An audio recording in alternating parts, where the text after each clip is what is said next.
Good evening, everyone. I'd like to call to order and welcome you to the Hamden Wilbraham Regional School District School Committee meeting.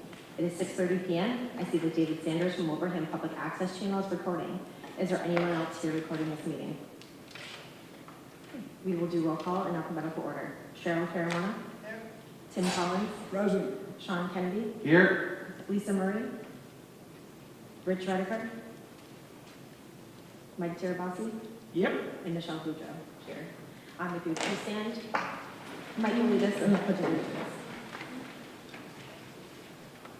I pledge allegiance to the flag of the United States of America and to the republic for which it stands, one nation, under God, indivisible, with liberty and justice for all.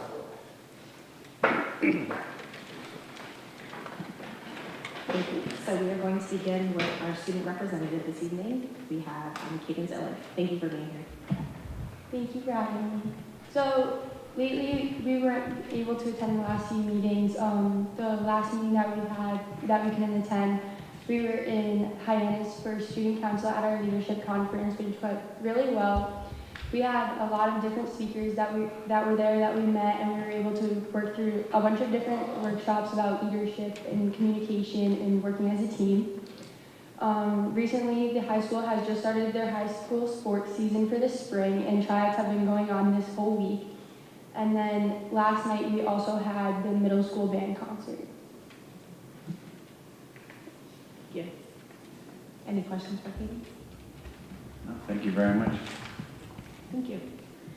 So we will continue with my Assistant Superintendent for Finance Operations and Human Resources, Doug. Good evening. Sorry I was late. Just finishing up something before I came down. So I'll start with the monthly budget update. There's not a lot to report which I think is a good thing at this time of year. It's like there's no surprises. There's no deep worries.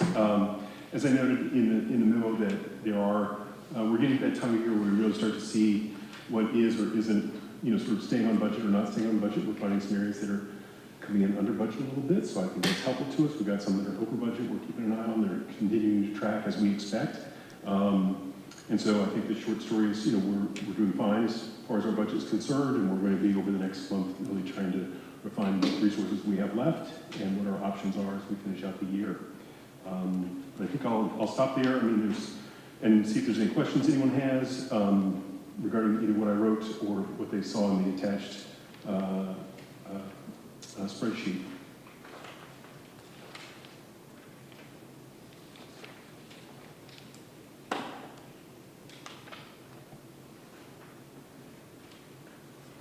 Hearing nothing, I will move on to the other item on the agenda, which is talking about METCO and school choice seats for the coming year. It's pretty early, but at the same time, part of this is before you tonight because Springfield is our METCO sending district. They have applications now open. They will close applications April 1st and then have a lottery for students in the month of April. And so we need to make sure that we have a clear picture for them of the available seats and at what grade level so that they can make the appropriate lottery choices. So we bring together both school choice and METCO. They're very similar, and they're different programs. I don't want to say they're similar that way, but how we approach them, how many seats we have available, and where those seats are available are determined in kind of the same way. So in reviewing with principals, sort of capacity that they have at their buildings, there's really only 2 buildings at 2 grade levels that we're suggesting for openings for the coming year. At Green Meadows, their rising first grade, their current kindergarten is fairly modest, so there's about 4 openings there. That still leaves some capacity for them to have some kids move into town, so that should be fine. At Sewell Road, the current 4th grade, which will be 5th grade, again, is a little bit smaller, has a little bit of capacity. We'll still, the thing we think about with both of those early grades is how do they start to impact our middle school? And I think we're still within the sort of boundaries of what we have now, and so we should be all right as far as capacity later on. As far as the middle school and high school, with the Innovation Career Pathways program getting started, we're not sure how that's going to impact our capacities at both schools. It'll shift some students from the middle school to the high school to participate in that program. The impact of that, we don't know yet. We haven't had kids sign up yet. So, we may come back to you about potential, available spots after we get through the enrollment process, a little bit of that conversation via email with John DeRocha, but also in person one with Steve Hale, and both were in the same place. Like, we just don't know what we're going to have. We're not sure how it's going to play out. We could have spots available. We might not. They felt at this point they couldn't commit to anything at the moment. So that's why they're not in this memo to you as far as available seats. I'll pause and see if there are questions. Just as a reminder, by default, we are a school choice district. You have to explicitly vote not to do it. Traditionally here, you voted particular seats in particular grade levels. So if you so choose, then that would, what I have on the memo would be what your motion would need to incorporate if you want to move with the recommendation we had for you.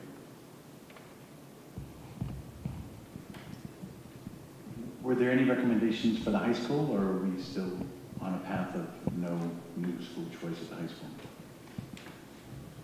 Just to follow up on what Doug said, at this point, we're not recommending any for the high school because we are hopeful that we're going to get designation to operate the innovation career pathway.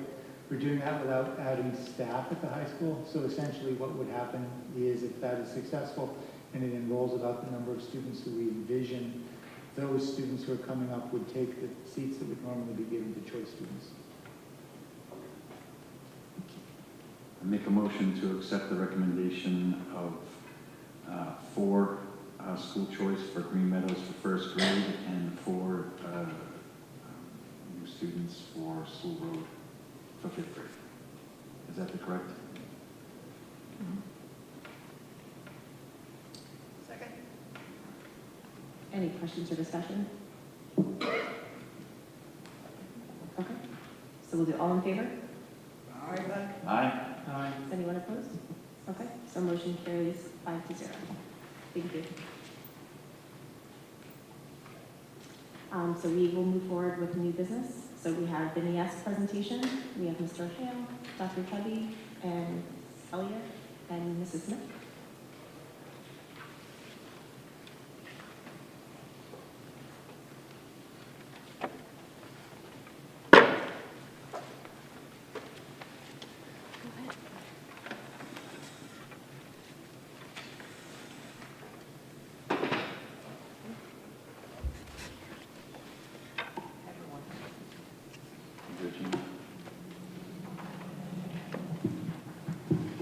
Good evening. We're really excited to officially report out on our NEAS decennial visit, which culminates in a very lengthy report about our school. I'm happy to present Dr. Trevi and Maura Hellier, who have served since 2020 as our NEAS facilitators from the faculty. That is traditionally a role that is not permitted to be an administrator in the building, but someone from the teacher leadership team. So they have stepped up and done an amazing job, and I would like to kick it over to them. Okay. I know Erin's doing the slides, so we'll just say slide, I guess.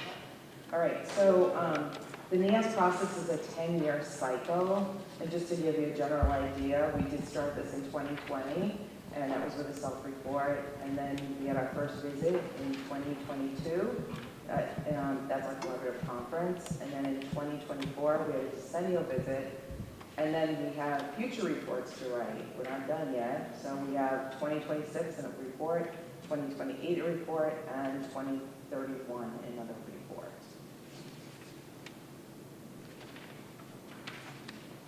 So the NEAS process, to really get a sense of it, it's an internal and external assessment it's an independent assessment, independent evaluators, that is a group of teachers that come from other districts.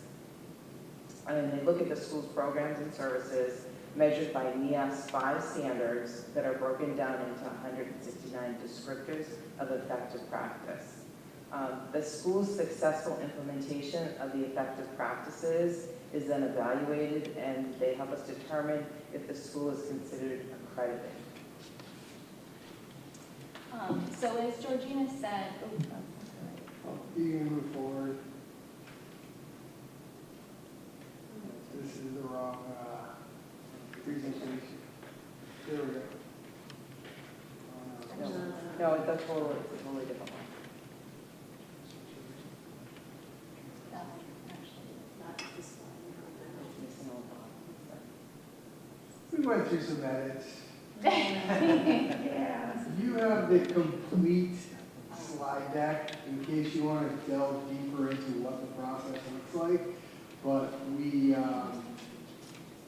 wanted to condense it so we could get to the results of the report, which is what I think you'd be most interested in, as opposed to process and what it looks like. But in case you want to delve into that, those slides are available to you in great detail.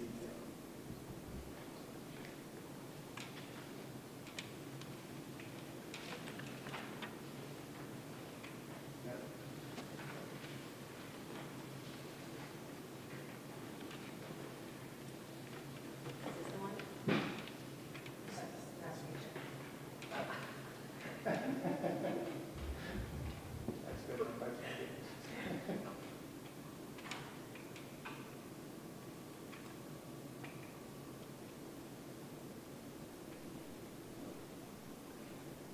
If you go forward, there you go. Right there. Perfect. Perfect, thank you. So as Georgina said, it is an internal and an external process.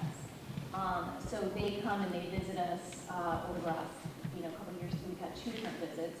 But prior to them coming to visit us, we had put together a couple of different reports. And it's a really quite substantial data gathering and analysis process that is truly collaborative. Everybody takes part in it, all the educators, people, everyone within the building, from the health services to guidance to maintenance. There's a lot of gathering of information. There's interviews, there's surveys that go out. So it's truly collaborative where we get the voice of everybody. We get the family surveys. Families come in during the collaborative process to do interviews. As you know, some of the school committee members come in to do interviews, administration. So, and we gather all the data together, then review it, self-evaluate, analyze, and write it, and then present it. So it's truly a great collaborative process.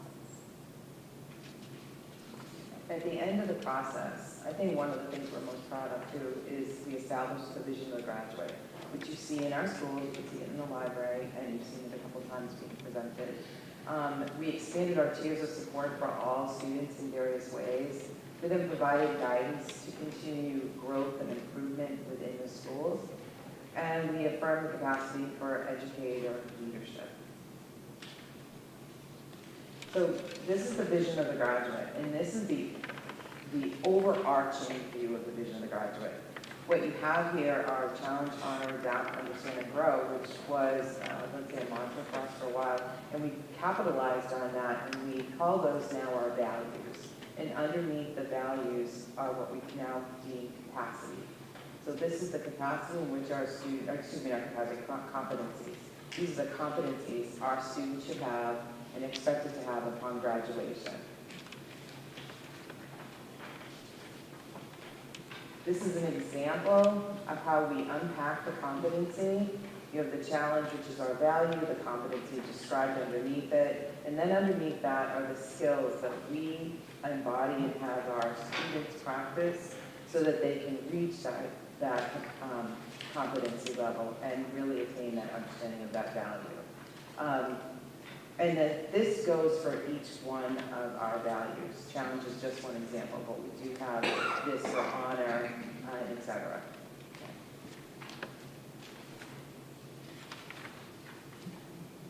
Hello, Sharon. How's everybody? So my school year this year, as was last year, but even more so this year, really looks at a lot of things that are included here that we were given some solid praise for, and I'm glad. I'm really excited about that. And this has to do with the tiered supports for all students. So within an individual classroom or beyond the classroom, we really have been working hard to increase the amount of supports that are available to all students Everybody needs help at some point, so that's the whole idea in getting tiered supports when students need the supports as soon as possible. So in that vein, some of those supports look like a co-taught model classroom. We expanded, we have 17 different co-taught classes this year in 3 different subjects of math, biology, and in the English department. So I conducted surveys from both co-teachers as well as students that were in co-taught classes to garner some information that are both strength-based and just give us an idea moving forward. I don't have anything codified for you at this particular moment, but I can say the feedback is largely positive from students and that they really do like having 2 adults in the room that can help them in various ways. And the feedback from the staff as well talked about the importance of pairing and how impactful it can be when you're working with a colleague to really work in tandem with one another to present a curriculum and to make sure that all the students are successful. So very excited about that model. And going along with more excitement is the interventionists. That is a new thing for the high school within the last couple of years. So for us to be able to provide students almost immediate intervention needs, whether it was a matter of just a quiz that didn't go well all of a sudden and that's out of character for a student to perform, or we're noticing some specific learning deficits that need to be addressed. Interventionists in both English and math department are our own teachers, and they're able to work with all of the members from their department to identify students' needs, what they specifically are, and how they're going to work with them. So that's been very successful this year. Hundreds of students actually have been recorded on the logs for both English and math as receiving some sort of intervention support, bless you, this school year. And wrapped up in there, again, all with the line of providing the supports that kids need to be successful, credit recovery tutoring, and attendance recovery opportunities that people were able to take advantage of and continue on and not get behind from their peers or not be successful in school. So continuing along with all of those tiered supports, I'm more than glad that they recognize that as something that we were committed to and followed through with and will continue to do so. Part of the NEAS model is the continuous school improvement model.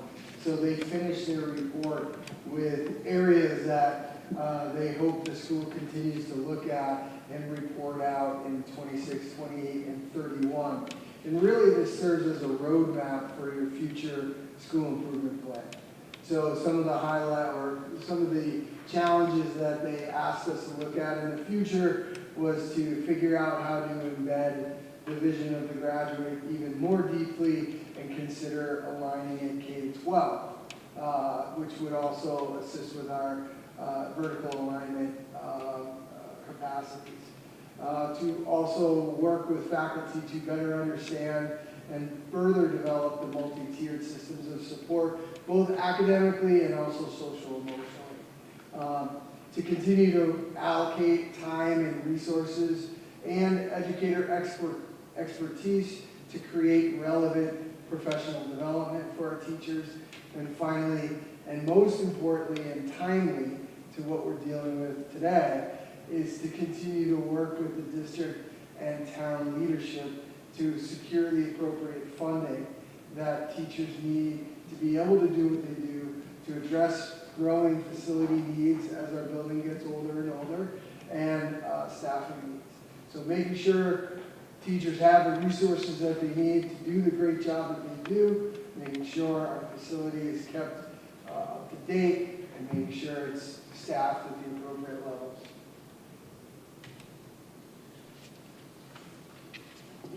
Back to you. All right. I don't know why I'm getting excited about my specific slides this evening, but that's okay. One of the commendations having to do with school culture, one of the luxuries I have of having been here for as long as I have is, and not only that, I'm a graduate of Manitowoc Regional High School, is to have an understanding of the importance of feeling safe in school and a feeling of belonging to a community.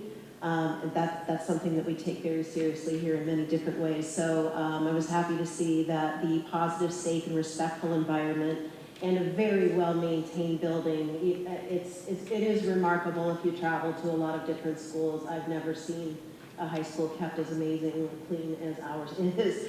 And there were several things to note, which you can read as easy as I can, but to say that from the report, the school community takes collective responsibility for the intellectual, physical, social, and emotional well-being of every student, and can demonstrate how each student is known, valued, and connected to the school community. The school sets high expectations for students in a number of different ways. And that's, we feel that about ourselves, but it sure is nice to know that others recognize that in us as well. So in that same vein, we were definitely commended for having a strong sense of community pride. So the We Are CHOG mantra that we say, and the values have,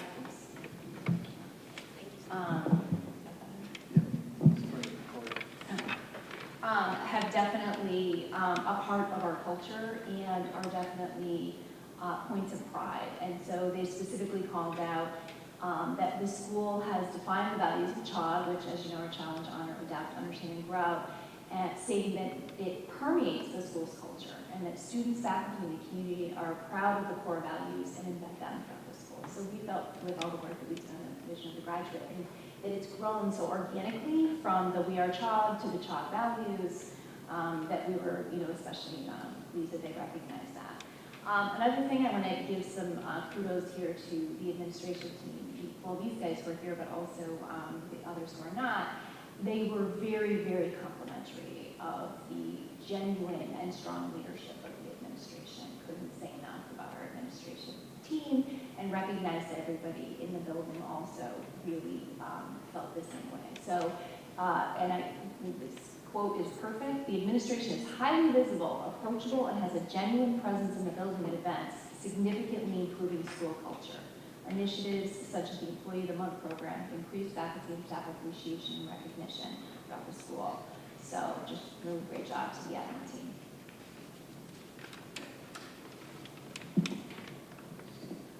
Another area of commendation is student learning, and to do this, the team has to go into classrooms and actually watch teachers teach. They also look at some of the artifacts that we are able to deliver as a team. They also read our report, which is nice. And so there was a school-wide focus on instructional improvement to some of the things that they saw. Also, they saw a commitment to differentiate instruction, both in instruction and assessment. And a couple of the quotes that they offered are, the school sets high expectations for students in a number of different ways. The second quote, students commonly use higher level thinking, inquiry, and problem-solving techniques. Educators use probing questions to encourage higher order thinking in their students. And the third quote, the school's culture promotes intellectual risk-taking and personal and professional growth.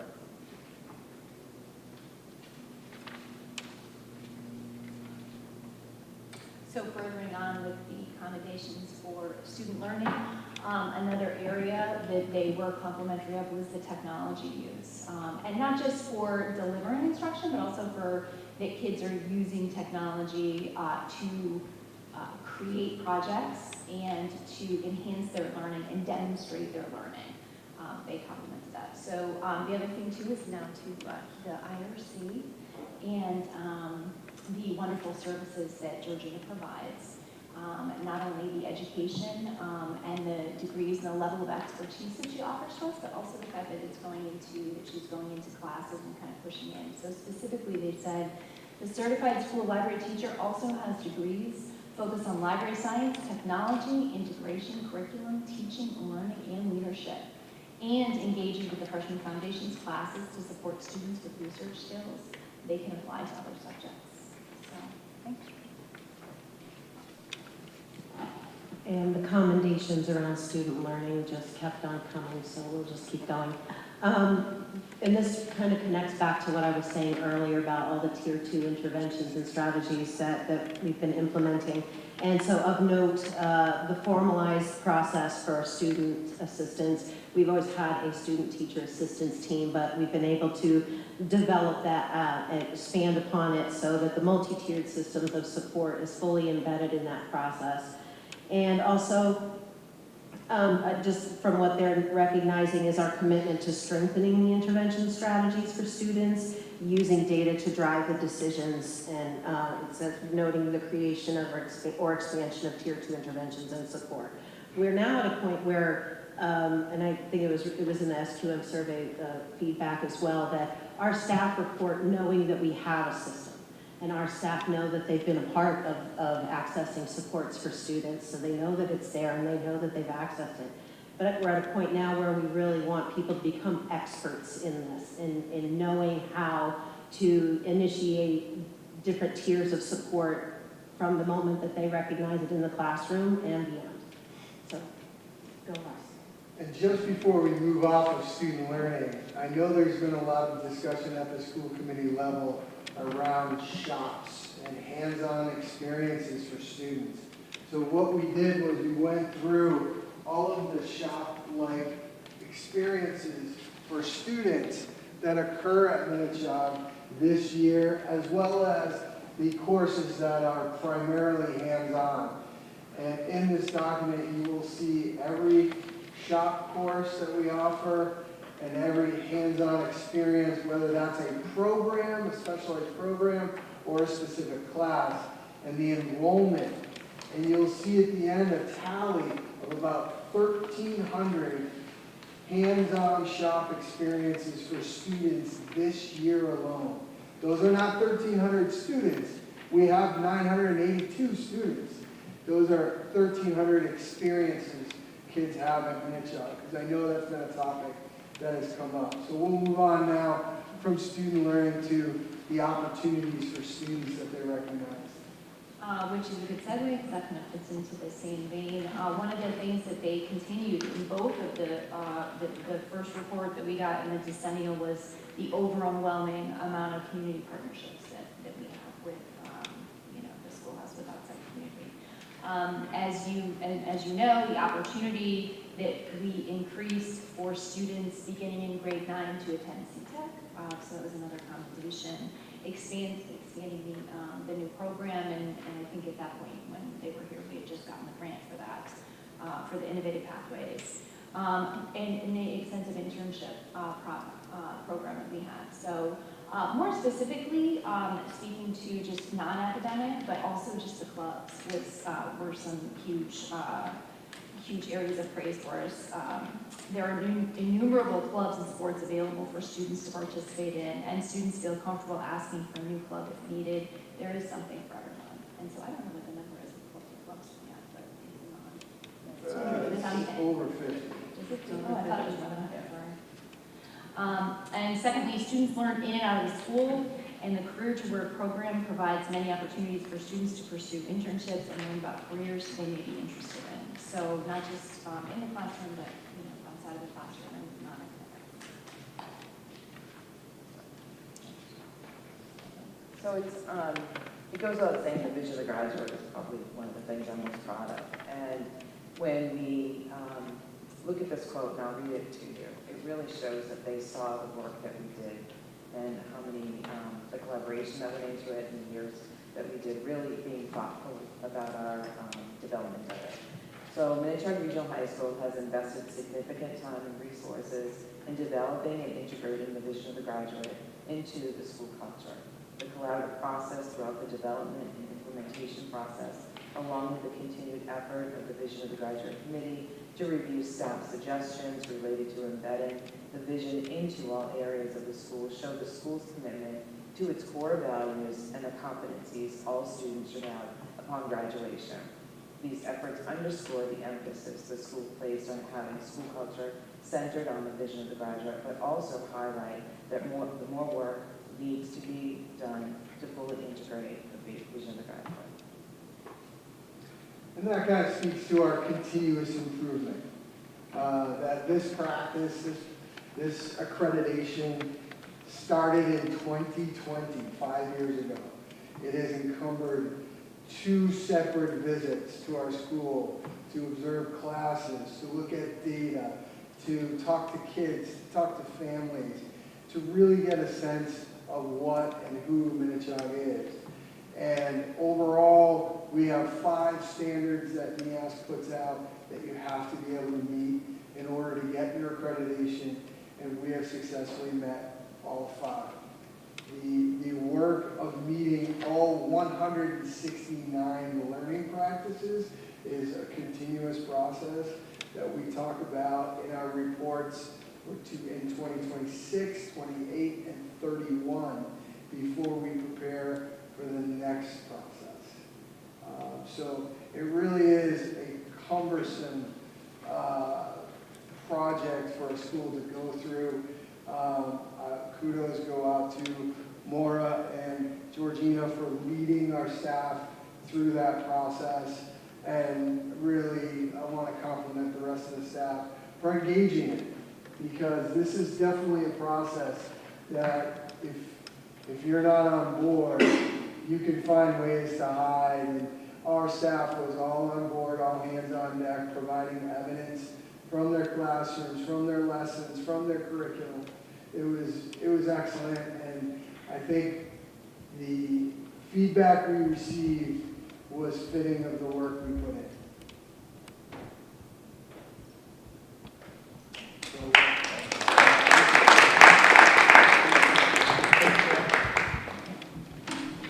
Any questions? Seriously, thank you.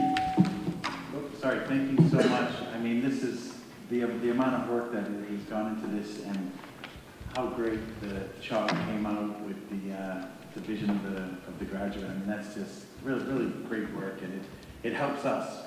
You know, the work that you're doing, it helps us a lot here to make sure that we're putting our focus on the things that we need to. So thank you for that, and please keep going. I have a question. Is there any avenue for discussion between schools so that, you know, we have a very high rating here, and if you wanted to see what an equal high rating would look like at another school and get ideas from them or whatever, is there any collaboration that can go on? Because it's an incredible amount of work, and maybe it would be fun to see somebody else's incredible amount. Yeah, so there's a couple of ways that happens, Cheryl. One is we very frequently allow faculty members from our school to go visit other schools. So just on the March 12th Professional Development Day, I had reached out on behalf of a couple of teachers that wanted to go see something at a local high school. So we had, I think, 3 teachers leave our building on the 12th to go to Longmeadow High School and Chicopee High School to see specific programs that were occurring in their schools.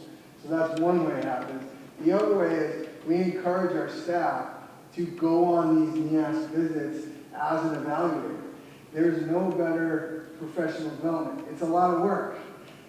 Just like we're doing the work to prepare for them, while they're on the NEAS visit, it's a lot of work. I believe John's been on them before. I've been on them. Nikki's been on them. Maura and Georgina have all been on them. So we encourage our teachers to say, hey, if you can make it work, it's not a 3-day vacation. It's a lot of work. It's a lot of writing. But go, and you'll see. And a lot of times when you're there, you're asking questions that may not be germane to the actual report that you're writing, but you're trying to steal ideas. So that's the second way that happens. And then the third way it happens is through the NEAS professional development. So we've already had to go to a seminar called post-accreditation, and where they tell you, okay, now that you're done, you're not really done. Here's what you got to do. And in that professional development, there's 4 or 5 schools that you get to interact with and get ideas from. So yeah, it is really important. I just wanted to kind of flush it out. All of this effort needs to be shared. In education, the best thing we can do is steal great ideas from each other. Yeah. Right? Borrow. Borrow, steal, whatever it is. You know, can I also add that in professional associations, which mine with the Massachusetts School Library Association, there are lots of messages that go across, and we tend to hold big, large meetings to discuss subjects like this, and we did one like this. So I'm sure there's other, and then I know Maura and I reached out to other districts to see what they were doing and also got reports. So. Thank you.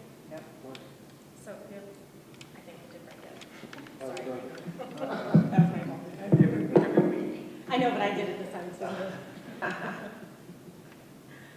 So clearly this is a huge undertaking and a collaborative effort. What's the value of the NEASC accreditation? It's always a great question. I think the value, in my opinion, and I'll let others speak, is the process.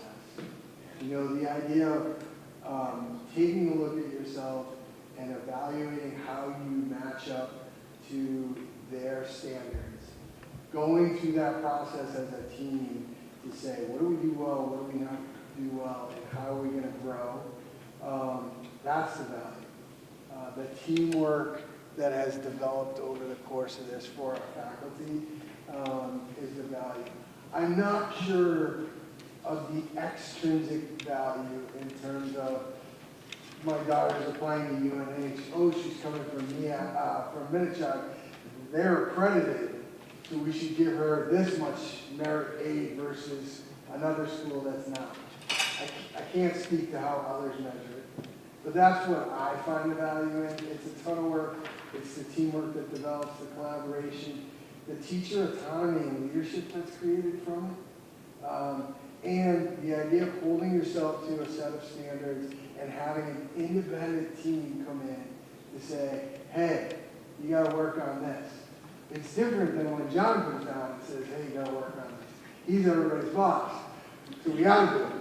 But when a different team comes in and says, you're doing a great job with this, or you need to work on this a little bit more, and here's some resources, it's really meaningful. I do want to say, like, the continuous improvement that you were saying, you know, always trying to be better, it rubs off on the students. We have, at the company I work for, we have a new college hire that graduated from Minichog. And they take college hires, this company, from across the nation, and we never get local new college management hire. And this individual is absolutely phenomenal and a joy to work with. And it just makes me proud of just the work that you're doing, that you guys helped create that drive for continuous improvement, and what he's doing came from you. So thank you.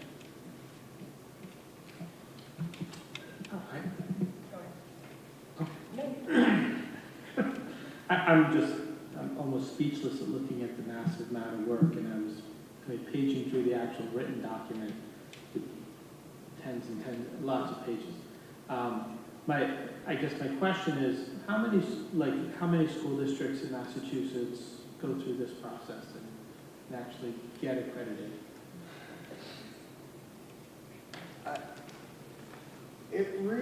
I don't have that data. I can try and find it for you. Every district values it a lot. I mean, differently. There have been times locally where some of the local districts, I don't want to call them out by name, have decided to move away from the ask.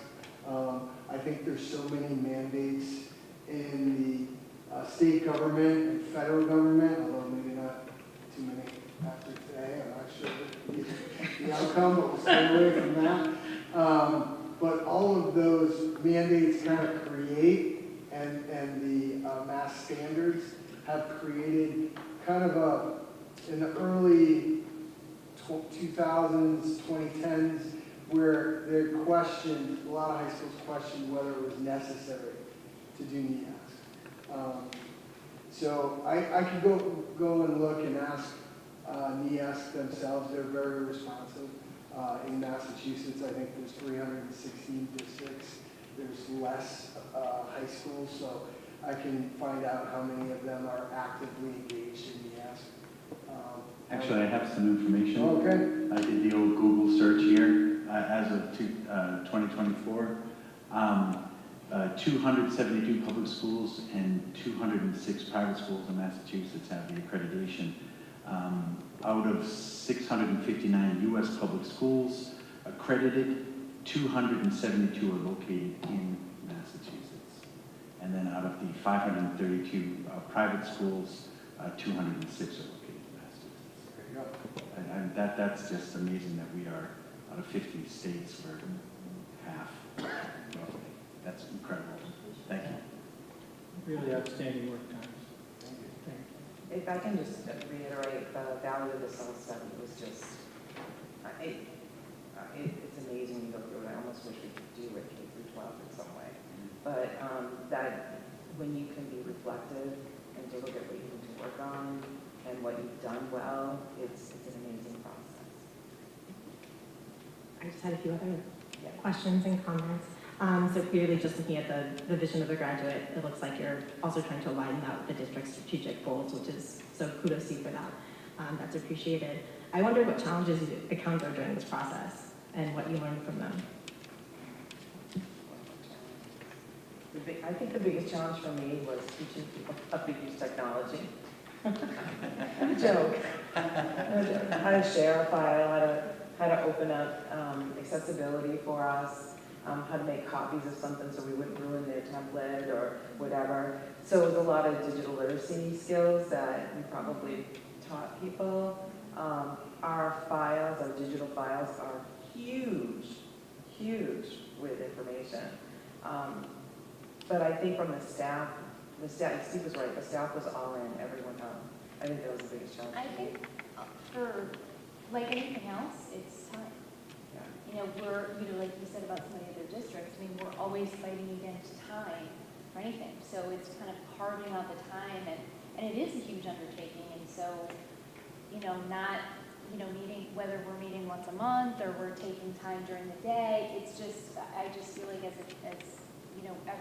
we're all under a time crunch. And so it's just finding the time, and it's not so much the will, but it's the time to carve out and to, get subs for your class and all that stuff, for everybody, I think.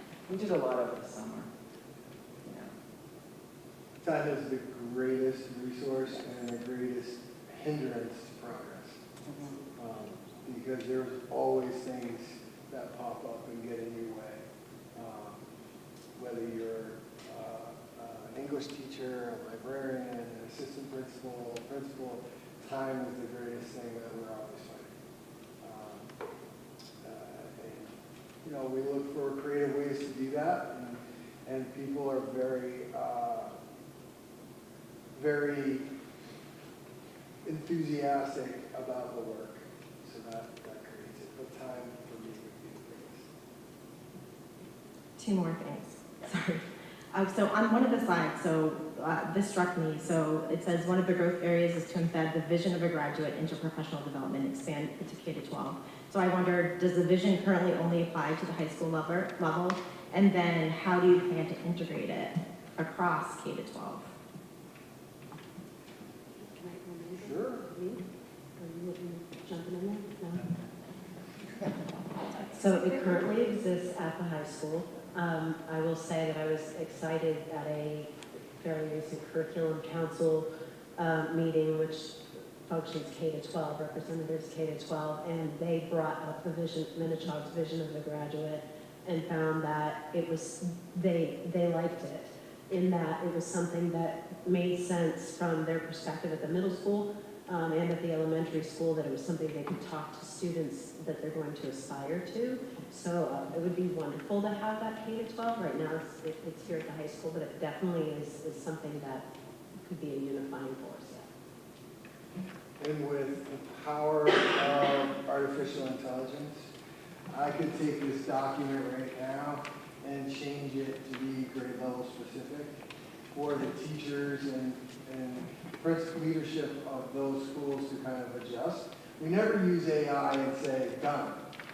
We use AI to refine our thinking and give us launch points. So this would be an easy task to do if folks were interested in it. So, and I'll just add that, to unpack it at grade level, we unpacked it at subject level, the content, each department. And so we have a method. So depending on how leadership takes it to the next level, I don't mind offering my expertise and giving that, and I'm not going to volunteer more, but if you're interested, why not?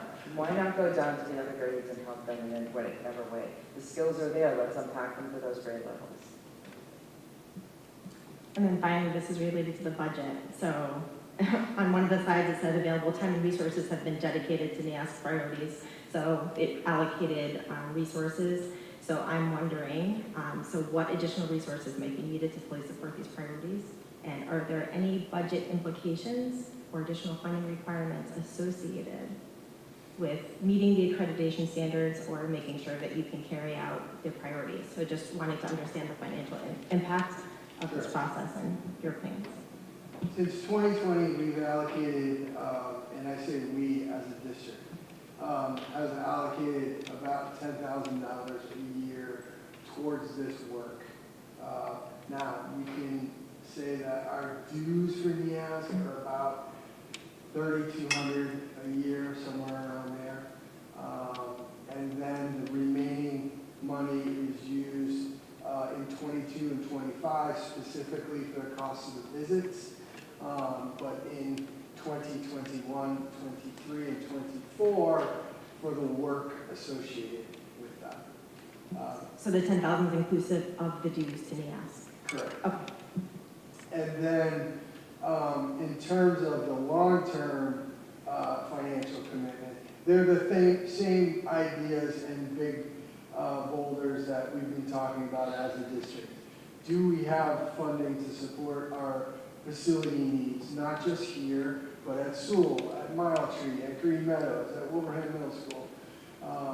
Do we have the funding necessary to provide research-based 21st century learning materials, high-quality instructional materials to our teachers to deliver a top-notch education? That's true in grade 12 physics, as it is in grade 3 English, as it is in grade K math. Staffing. Staffing is always something that we struggle to know whether we're appropriately staffed for the needs of our students. We know that our students and to support our families, our staffing needs have risen because the expertise of the staffing needs has changed. You know, we have to be knowledgeable about the social and emotional needs of the students entering our classrooms. We have to be knowledgeable about trauma-informed teaching. These are concepts that, you know, when I first started teaching, I needed to know math. That's what I needed to know. Now I need to know about trauma, social, emotional, how to deliver tier 2 interventions in my classroom, how to deal with a student who struggles with a specific disability and the accommodations I can make to make that student successful and feel valued in my class. These are magnanimous responsibilities that we place on our educators when they walk through the door every day. And that, with that comes training costs, comes staffing costs, and, you know, I think the other cost is we have to invest in the mental health supports of our employees as well. The education is at an unprecedented time for whatever role you're serving, from the superintendent to the first grade teacher.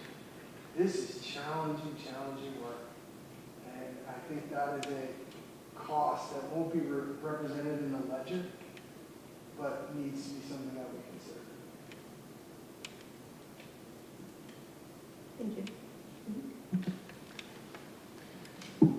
I want to thank you for this report tonight. I want to congratulate you on the findings. I think this was truly a rave review of the work that's being done at the high school. And I hope that you and the rest of the high school staff feel very affirmed by it. I think it's important to the point you were just making that I think that sometimes educators don't get all the respect they deserve. I think that sometimes, especially in your own community, you can feel underappreciated. You can hear things like, you know, why do we have to pay more for the same thing? You know, but I think the report that you just got says that you have a wonderful castle of learning that's happening here, and maintaining that requires resources, right?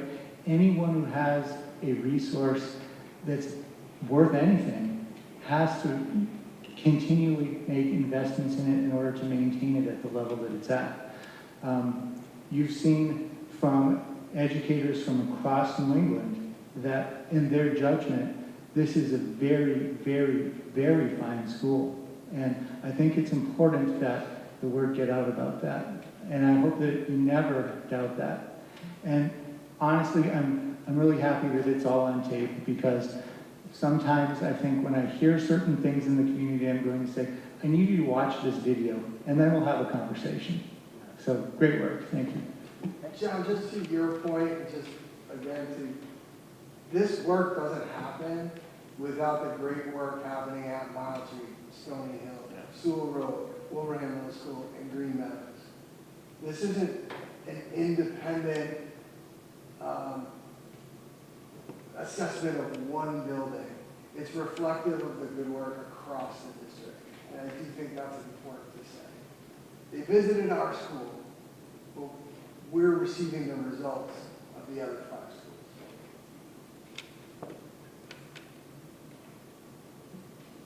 Thank you.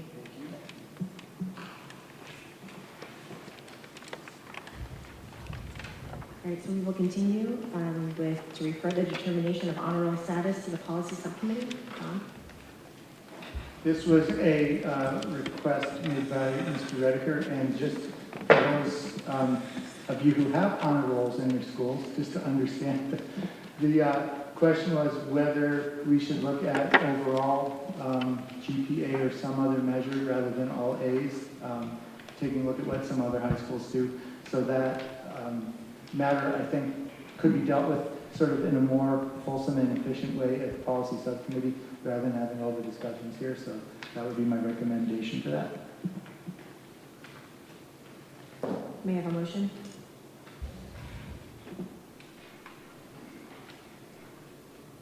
I'm not quite sure how we should word the motion. Motion to refer the determination of honor roll status to the policy subcommittee.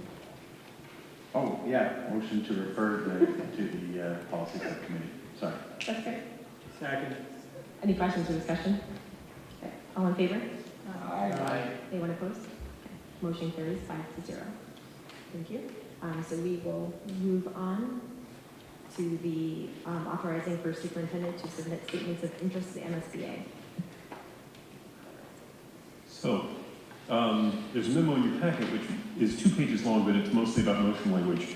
In order to submit statements of interest to the MSBA, school committee must explicitly give direction to the superintendent to do so.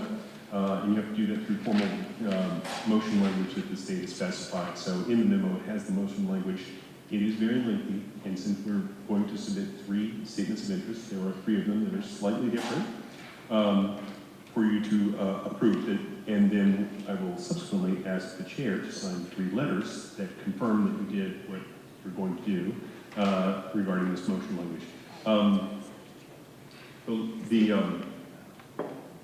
The long story short is that this statement of interest, is an indication to the state that we have a need, and we're looking to try to harness the MSBA funding. As you'll note in the wording, you have to understand that there's no promises or guarantees relative to that. So it is a process that they will go through over this next few months. So the applications are due tomorrow. Then they will take the next several months to review ours and everybody else's. They'll probably come back to us over the course of the summer and pose some other additional questions, refine some things. Those that work for DESE will then make a recommendation to their board, which will then make a decision at their usually late October meeting about who will be invited in to the process, both for the core program, which is additions and or new construction, or in the case of ours, which is the accelerated repair program, the specific kinds of repairs that we're looking to have done.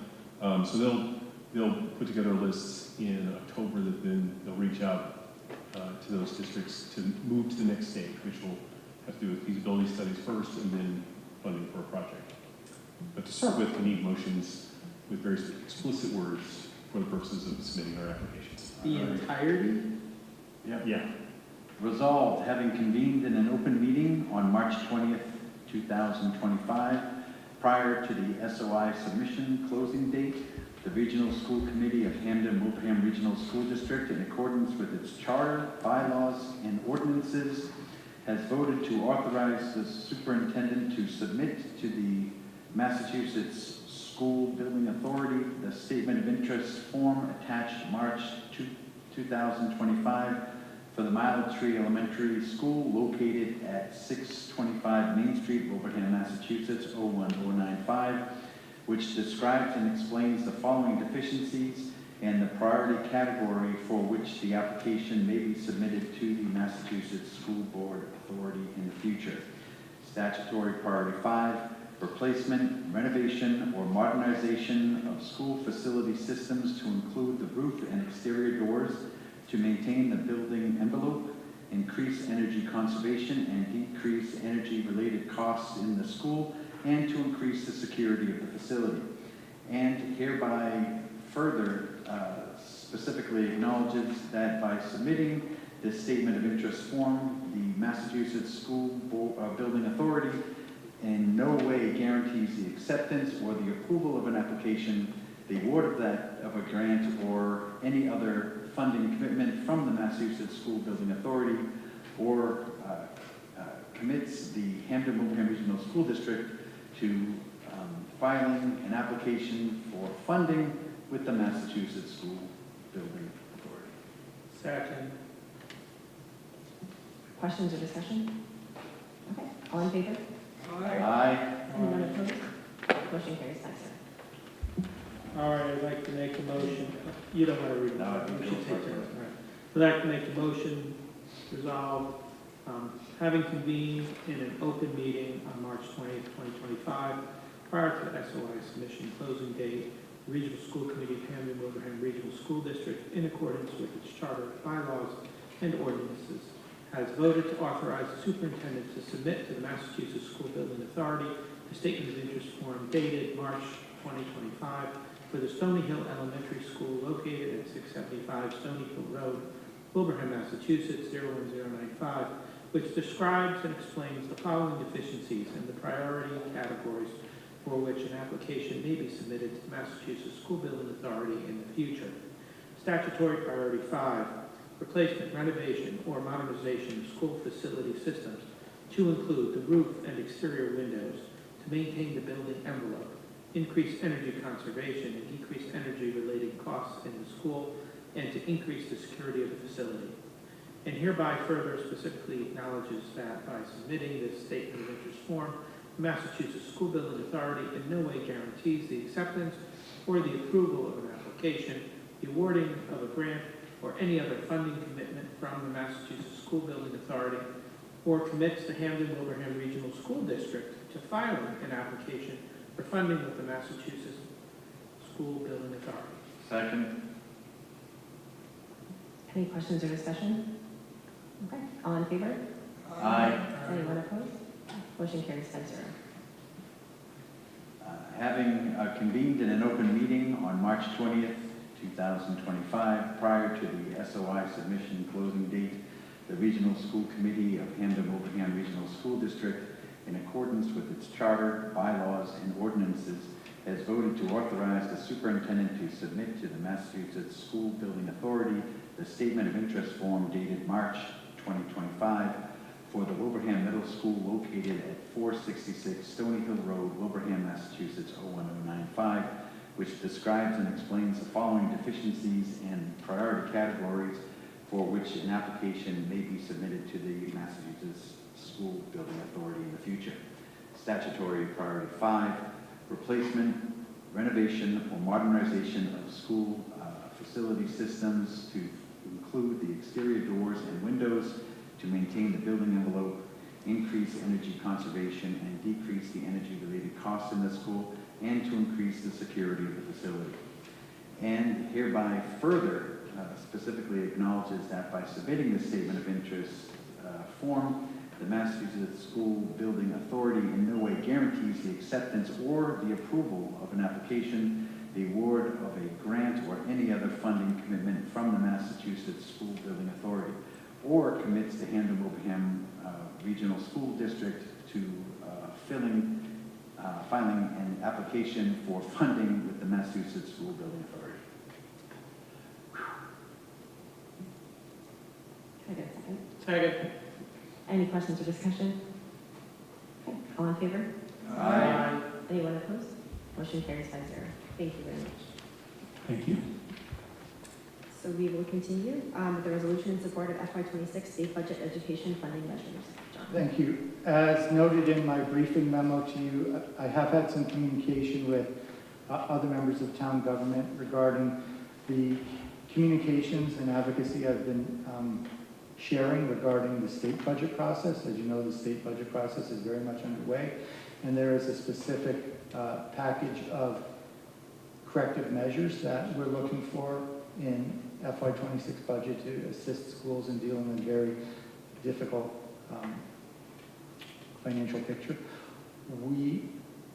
One way that the school committee could do that and coordinate its efforts with other groups in town that may be wishing to express their support for more funding for education in the state budget is through a resolution. And so I would submit the following for your discussion and hopeful approval.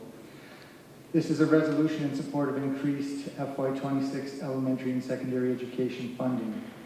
Whereas the Hampden-Wilbraham Regional School District, like many other districts across the Commonwealth, is currently experiencing significant financial challenges exacerbated by the limitations of Chapter 70 funding formula, and whereas the financial struggles of 232 districts classified as hold harmless under the Chapter 70 formula have persisted for years, resulting in insufficient funding to meet the diverse needs of our students and our communities, and whereas the continual rise in required contributions coupled with declining enrollment figures and outdated contribution caps highlights an urgent need for reform in the funding formula to ensure equitable and adequate funding for all schools and districts. And whereas the Massachusetts Association of Regional Schools, MARS, alongside the Massachusetts Association of School Superintendents, MASS, the Massachusetts Association of School Business Officials, MASBO, the Massachusetts Teachers Association, MTA, and the American Federation of Teachers, AFT, have collaborated to develop a comprehensive K-12 funding proposal aimed at providing immediate relief for FY26. And whereas this funding proposal seeks to utilize surplus funding from the FY24 Fair Share Act to support essential increases in specific state budget line items, including but not limited to circuit breaker reimbursements, regional school transportation, and inflation of the Chapter 70 formula, which directly benefits our district and its students. And whereas the proposed measures would not only alleviate the financial burden on the Hampden-Wilbraham Regional School District, but also support the broader educational needs of students across the Commonwealth, particularly in rural districts and those with increased demand for services. And whereas the Hampden-Wilbraham Regional School Committee recognizes the importance of advocating for these budgetary measures to ensure that our students receive the quality education they deserve without compromising essential services and programs. Now therefore be it resolved that the Hampden-Wilbraham Regional School Committee hereby expresses its strong support for the proposed budgetary measures outlined in the K-12 funding proposal as put forth by MARS and its partners, and be it further resolved that the Hampden-Wilbraham Regional School Committee urges all stakeholders, including local legislators and community members, to advocate for the swift passage of these critical funding measures in the FY26 state budget, and be it further resolved that a copy of this resolution be forwarded to the Massachusetts State Legislature, the Governor's Office, and all relevant educational associations to demonstrate our commitment to securing equitable and adequate funding for the Hampden-Wilbraham Regional School District and all districts across the Commonwealth, adopted this 20th day of March 2025 by the Hampden-Wilbraham Regional School Committee. So moved. Second. Questions or discussion? This is amazing. It's upsetting when you're talking about 232 school districts classified as hold harmless. And it's been frustrating for years, John. Thank you so much for putting this together. Thank you. This would have taken us 40 days and 40 nights to write, so. You were all, and Michelle also. No. I was thanking him because it would have taken us collectively as a group a long time to put this together, so. With deep appreciation. Thank you. Any additional questions or comments? So we'll do. Did you have something to add? Yeah, I just have a comment. I hope hope this passes, and I would like us to share this resolution through our various organizations, be it the MTA, Mass Association of Superintendents, Mass Association of School Committees. Let's share it far and wide and ask other people to join us in this fight for what's right and just for the students in our church. Actually, Tim, let's take it a step further. Let's send it to the select boards of both towns, right? And let's send it to finance and advisory in Wilbraham and Hampton, and see if we can get more people on board with adopting this. So we will vote. All in favor? Wholeheartedly, aye. Anyone opposed? Okay, motion carries, Spencer. Thank you. Okay, so we will move on to old business. We will do the school calendar 2025-26 discussion and vote. As you know, we had some controversy this year about the last week of school before winter break. There was 1 day of work that week. I heard a lot of public comment about that. It's also a day that had very poor attendance for students. We, in the calendar I had shared for 25-26, had a similar problem. It occurred at the opposite end of the break, where students were coming back on January 2nd, which is a Friday, for 1 day of school. I think it's likely that we may have that same problem again. So I have brought forward a revised calendar that would extend the winter break all the way through the end of January 2nd. The additional day that needs to be made up is put on the end of the calendar, so the last day of school would become June 16th. I have received some sort of informal feedback that there's joy that the vacation is extended. There's not a lot of joy about the day being added to the end of the year.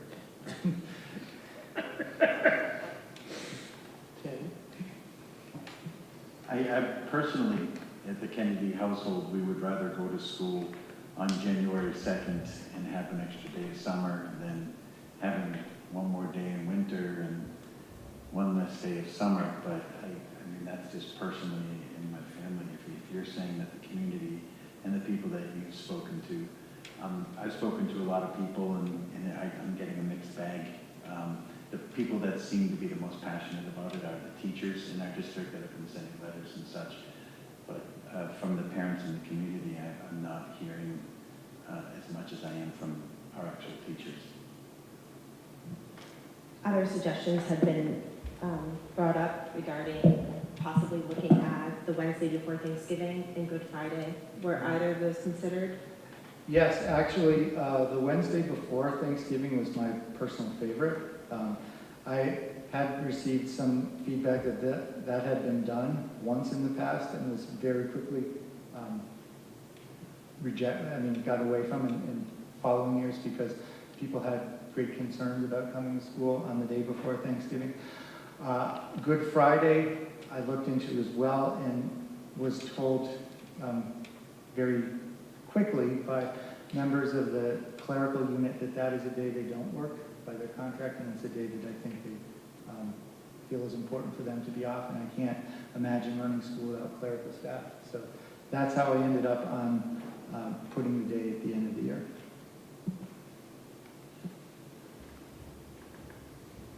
Any other questions or comments? So what exactly is the last day? Currently, John, what is your last day? The last day is now the 16th in this version.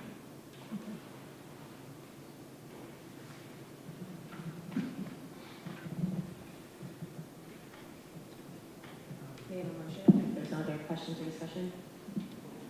Was there any consideration of Columbus Day? That's a state holiday. Yeah. Oh. I don't get that. They took that away about 6 years ago, so.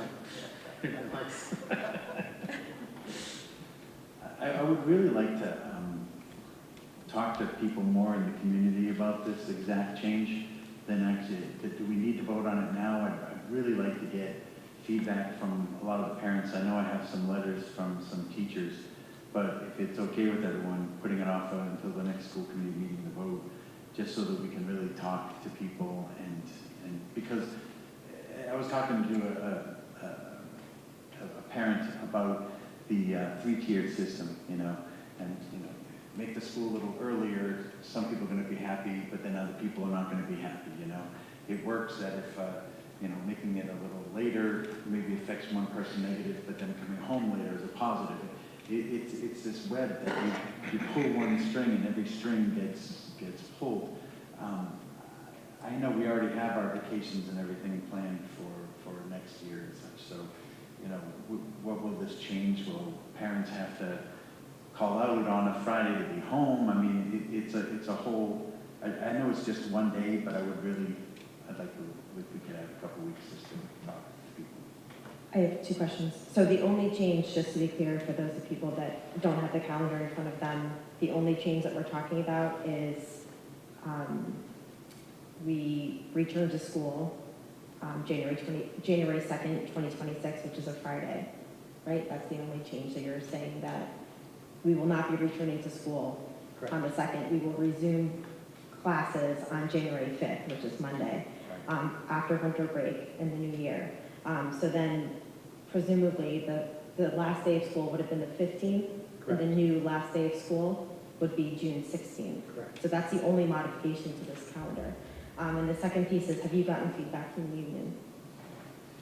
The union, the feedback that I've summarized, that not coming to school on January 2nd is good, and that adding it on the 16th is bad, is information I got informally through union sources. Okay. When there was sorrow expressed over the 16th, was there a suggestion for an alternative? Yeah, I do think there, among some units, going to school on Good Friday was seen as a preferable option, but that leads to the issue with the clerical unit. So can I ask if we have a snow day, if we have snow days built in, so potentially we could, so next year if there's, we have inclement weather and for various reasons, if there are snow days called, you potentially could go past. Right, we would go, Anyway. right, we would, right, and we have the 5 days built in right now, taking us to, the last day of school would be June 24th if we had 5 snow days.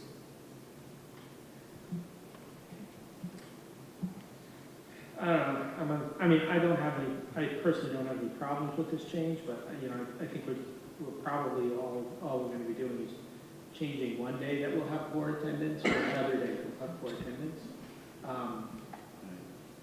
So perhaps poor attendance at the end of the year will have less of a consequence because finals are over and, you know, things are in their kind of usual winding down pattern. Kids are bouncing off the walls anyway, so.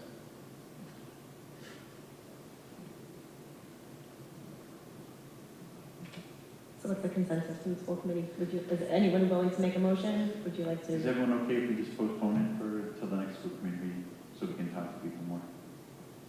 Is there any reason that we can't? So, No? How publicly has this calendar been shared? It has not been shared very publicly with families or the community. Just But with it has been right now. yeah, but the old one with this, with us going back on the 2nd, has been shared and voted on and approved by the union, right?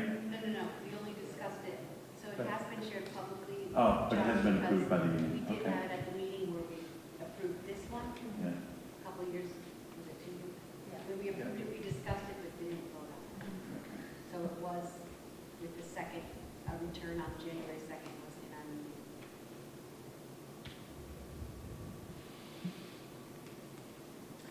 I'll second Sean's motion to put it to the next school committee. Okay. Wasn't really a motion, but yeah. Okay.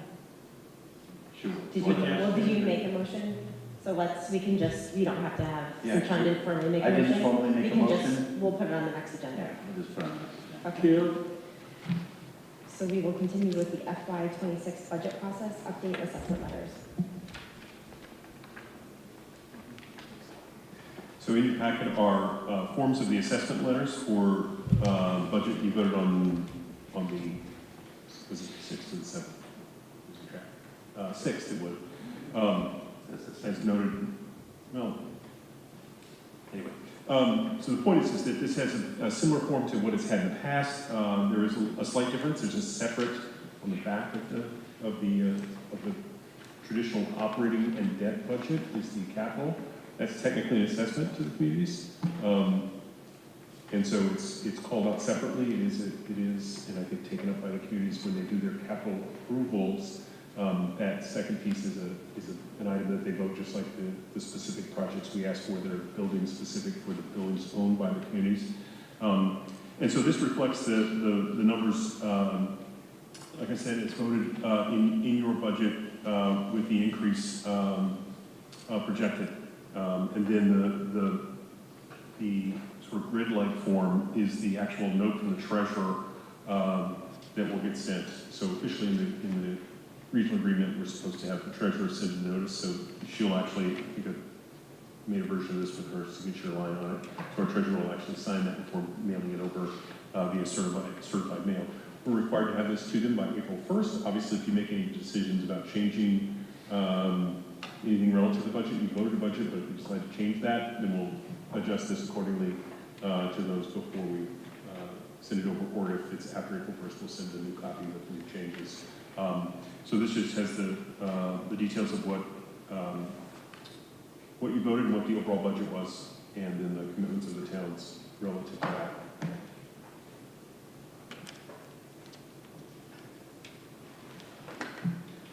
So, at the last Wilbraham FinCom meeting, it was brought up that the town is looking for some help. I had mentioned this at the last school committee with the vote. The town brought up that we did find or did add $25,000 in fees increases for different sports and programs and such at the high school. And they were hoping that would give us the ability to maybe take that $25,000 off the ask from the towns. The budget right now, so it doesn't go at 2.5, is as close as it's ever been to a 2.5 override from going to FinCom meetings and listening. At the advisory, when we had the joint advisory and Hampton Select Board meeting, Doug Boyd had looked at me dead-eyed and he said, "Sean, this is a difficult ask. This is a difficult year. This is a difficult ask. This is not going to be easy." I did ask because in talking to people, I was like, well, you know, what's the number? What are you guys looking? What are you thinking? You know, what's the talk? And you know, you're not getting a straight answer, but I think the $150,000 out of E&D or improvement, you know, cost improvements that we can make over the year to Wilbraham, and 30,000, or Doug, I think you have the exact numbers, what that would be, to go to take off a little bit to help alleviate for Hamden, and then the 25,000 in additional in the fee increases that we got.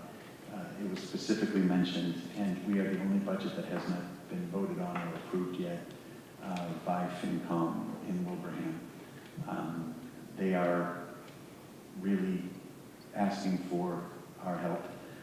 We would, at the end of the day, probably have as much E&D left in our E&D is free cash left in our budget that the town would have before a 2.5 override. So I think it's just, at least Wilbraham, you know, I think this would be a really good gesture, and I would like to know what you all think about that.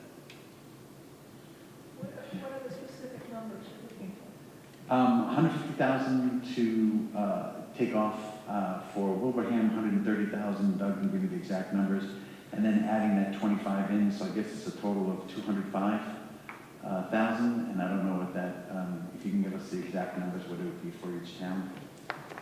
Dr. Swati? One moment. Yes, sir.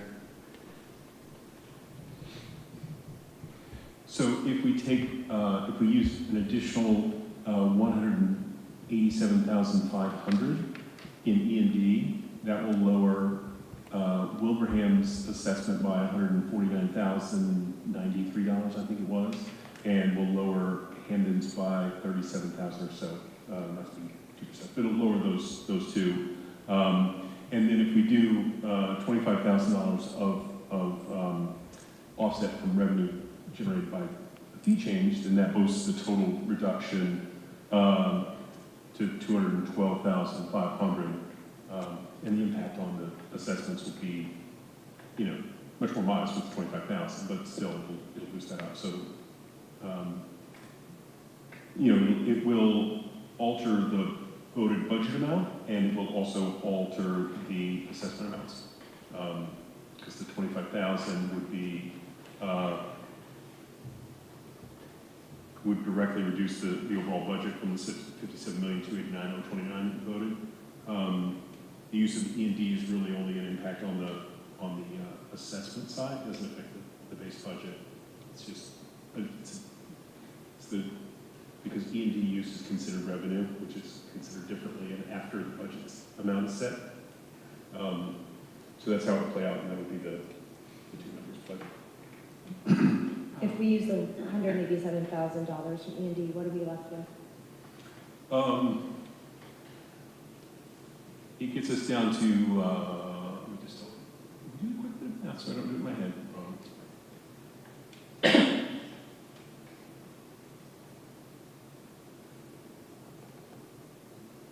312,500. Something like that, yeah.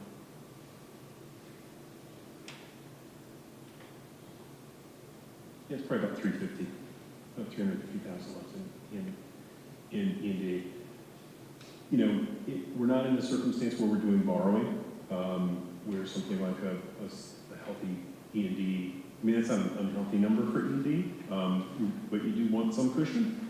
It gives you guys some capacity if something unforeseen arises, which you know well from, you know, a mold situation this year.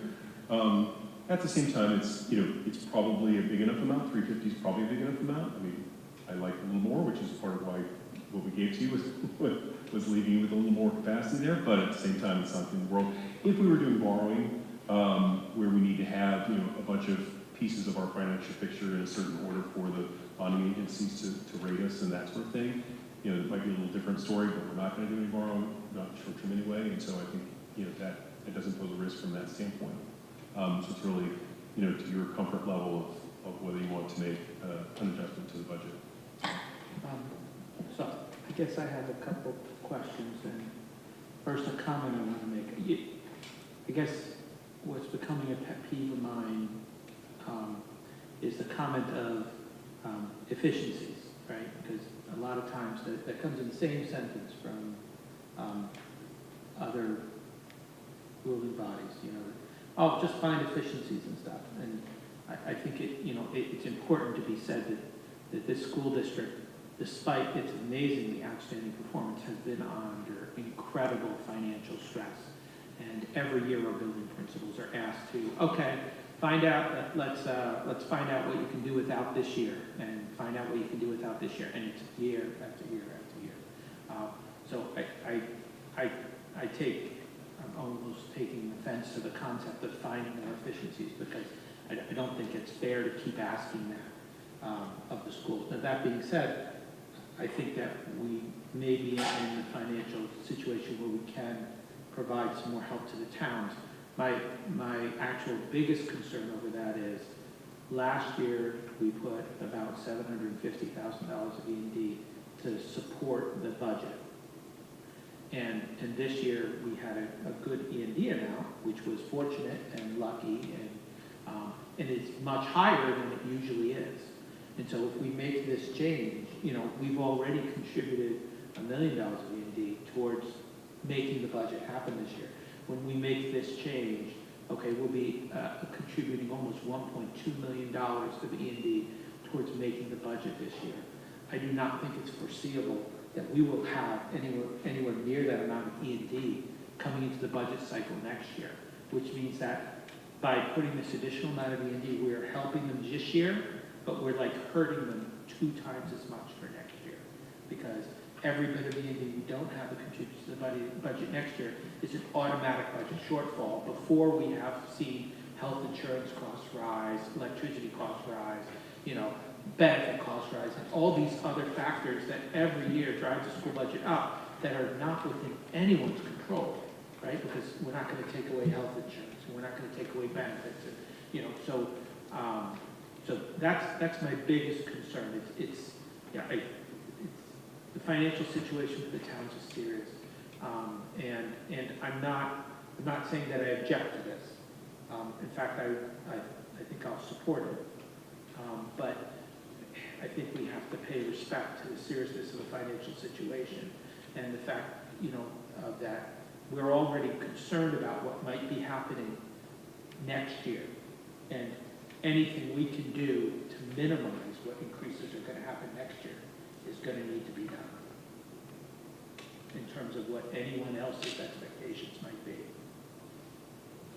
I understand what you're saying. I did not take this lightly. I'm just listening to the towns, which we're all doing. We're all having conversations with people, our constituents, which is everyone who lives in the town. No, the people in town have been showing up to FinCom meetings and advisory meetings and speaking out on Facebook, and it warms my heart to see the people in town being so supportive of the schools, being so passionate about not just the kids learning math, but getting exposed to the arts, which are priorities I share, and it makes me so happy to share priorities with my community.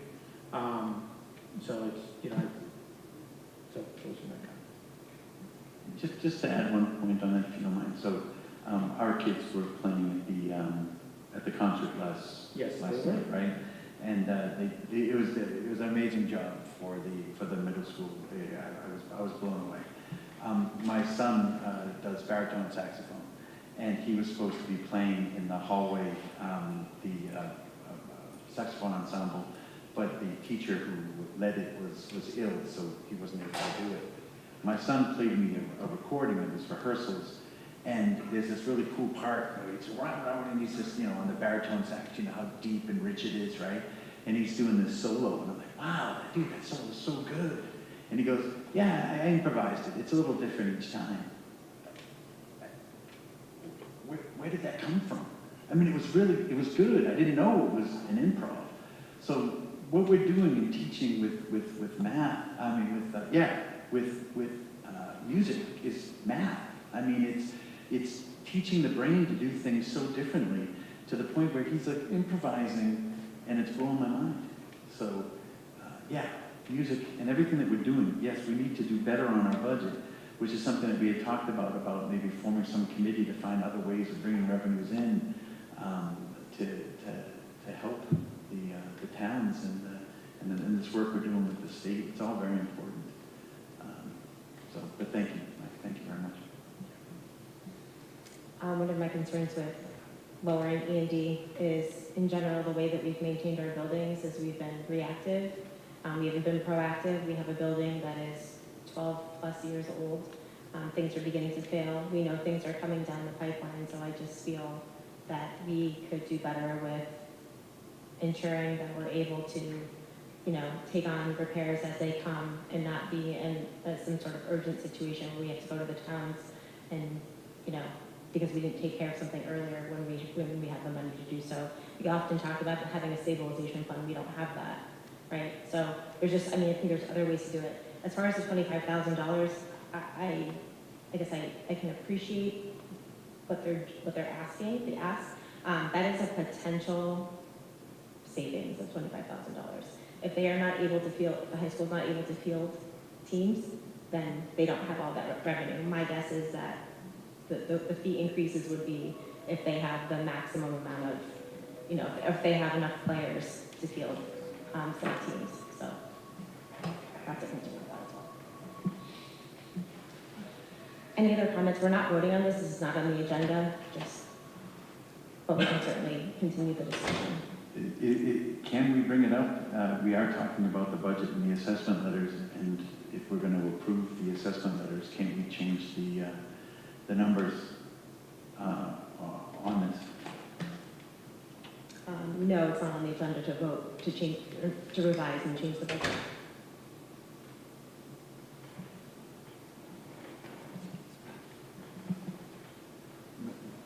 I think that's a mistake. I mean,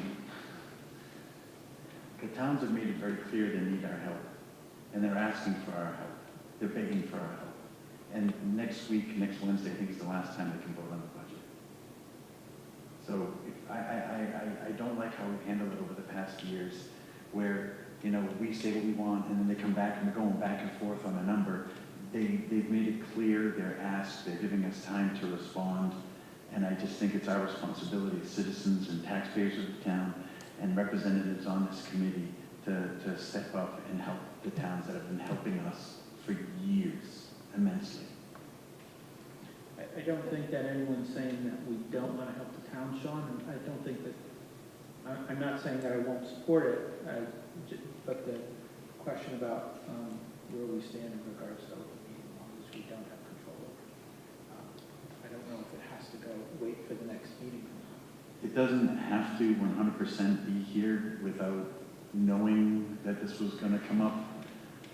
We had the meeting last night with both Hamden and Wilbraham select boards, and the message was brought up again there last night, which is why I'm bringing it up again today. So this is money that would go to both towns? Yes.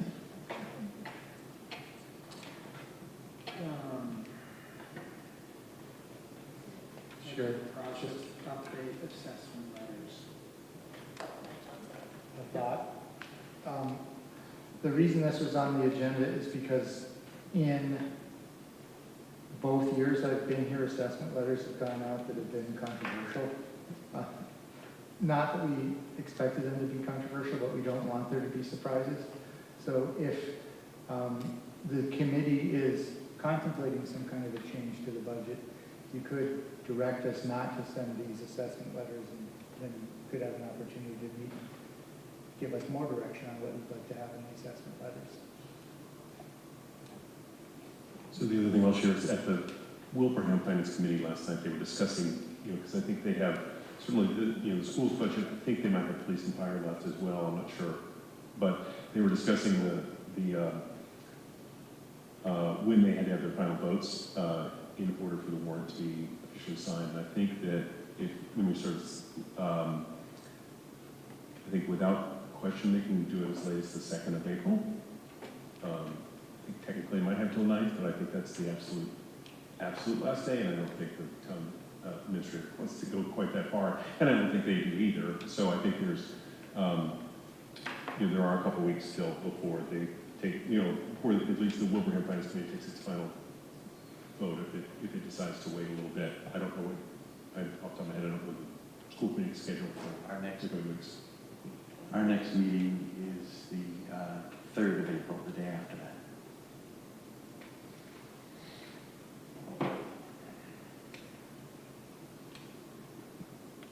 How many votes do we need? It's got to be a majority of the whole committee, right? For the budget, yes. So how many votes would we need? 5 votes. So I don't think we have the votes.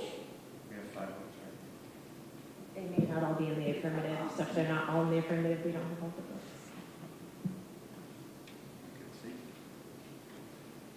I mean, I'm very concerned about the fact that we struggled and worked hard to get a budget that would be acceptable to both towns, but maintain our services. And I hear you, they're asking us for help. We've been at those meetings asking them for help. I would have, I'll tell you quite frankly, I would have a tough time voting for any budget that goes lower than what you've already passed. I voted against it. I didn't vote against it. I abstained because I can't see myself voting for a budget that doesn't have sufficient funds, not only to maintain our services, but to add to our services where they needed to be added to. That's just me. I mean, my perspective is I was elected to see to it that our kids get the best possible education they can. I don't see that in our budget, but I understand the town's situation and the financial situation, and we need help more than we can get out of the towns. I understand that. But voting for a further cut is not healthy for the education of the kids in this school system. That's my opinion on it. So, and I wouldn't vote in favor of this, so it's not going to happen tonight. It's not cutting anything, it's taking money out of the free cash that we have and allocating a little bit more to the towns to help them. We're not cutting anything. And if you want to make improvements, or if you didn't like this budget, how many motions did you make to increase something on the budget? You just can't say we have to do better. You have to come up with motions. You have to come up with a plan. What did you want to increase? How much did you want to increase by? Where are we going to get the funds? How are we going to do it? That's what we're here for. We're not here just to pound the desk. We're here to make choices, make decisions, and encourage choices and decisions to happen, to do stuff. I have a suggestion. So it doesn't appear that we are within our prerogative to vote on this, any changes tonight. And it may be more advantageous, Sean, to your cause, to have other members of the school committee here. Do you think that there will be an opportunity that an invitation for FinCom to join us at our next school committee meeting? And then we can maybe all get things hashed out before the warrants have to be printed. And So you're saying add a different school committee meeting? no, I'm saying invite Wilbraham FinCom to our school committee meeting that's planned on 3rd of April. the 3rd of April. I believe the Presumably- 2nd is the last day for the warrants, right? I thought it was No, that's next their Wednesday. last meeting. Their last day for the warrants is April 9th for the print. So that's their last meeting is Wednesday, so if we invite them and they accept the invitation and they know they're gonna come and be in session and plan to vote on the school budget while we're all here together, which might make sense, and then we would be, if it's posted, then we would be in a position to alter it if the committee decided that they were. And we would also have 2 more weeks of other things to continue to develop that might help us be more comfortable in our position as well. Excellent. Is that a reasonable, what do people think of that suggestion? I'm for it. Do we have to make a motion for it? Just one quick thing. On the assessment letters, the fax number is incorrect on the letterhead. It is. The fax number is 413-599-1. No wonder we never get their communication back. I think that's probably a photocopying circumstance, because it probably goes to 1/4 inch margin and the copier or printer doesn't do the 1/4 inch. But it would be nice if we had a very special fax number, but. Yeah. Yeah, we have fax number 1. Well, the date was wrong, and there's also, you'll notice the certified mail has a series of X's. That's because we haven't actually printed the thing that makes it certified. So there's a few edits here. I'll correct, obviously, before we send it out, but nonetheless, appreciate the notice. Are we going to hold off sending it out, or are we going to send it out as is? I don't think there was, I don't know if this was listed as a vote or a discussion, but the sense I get is that the committee does not want to have these sent as they are written at this point, because you're scheduling a meeting that could change what's on it. When are they required to be sent by? Technically, according to the regional agreement, by April 1st, but we can also, we could send notice, actually all that has to happen is the treasurer has to send the amounts to be assessed. So it could be a thing where we send them that notice of the amounts to be assessed based on the vote, but we can also include that, you know, you're still having conversations about whether you want to change that. So you voted a budget, it has assessments associated. We can communicate that to them by April 1st, meet the requirements of, you know, the letter of the regional agreement. Nothing prevents us from 2 days later sending them another one. So I think, you know, we can, in the scenario we're discussing, where we're wanting to have another conversation about the budget, then, you know, I think we can include that as a notation to them, as like, here's where we are at the moment, but there's continuing conversations occurring. So we've met the requirement and also notified them that, hey, this might change.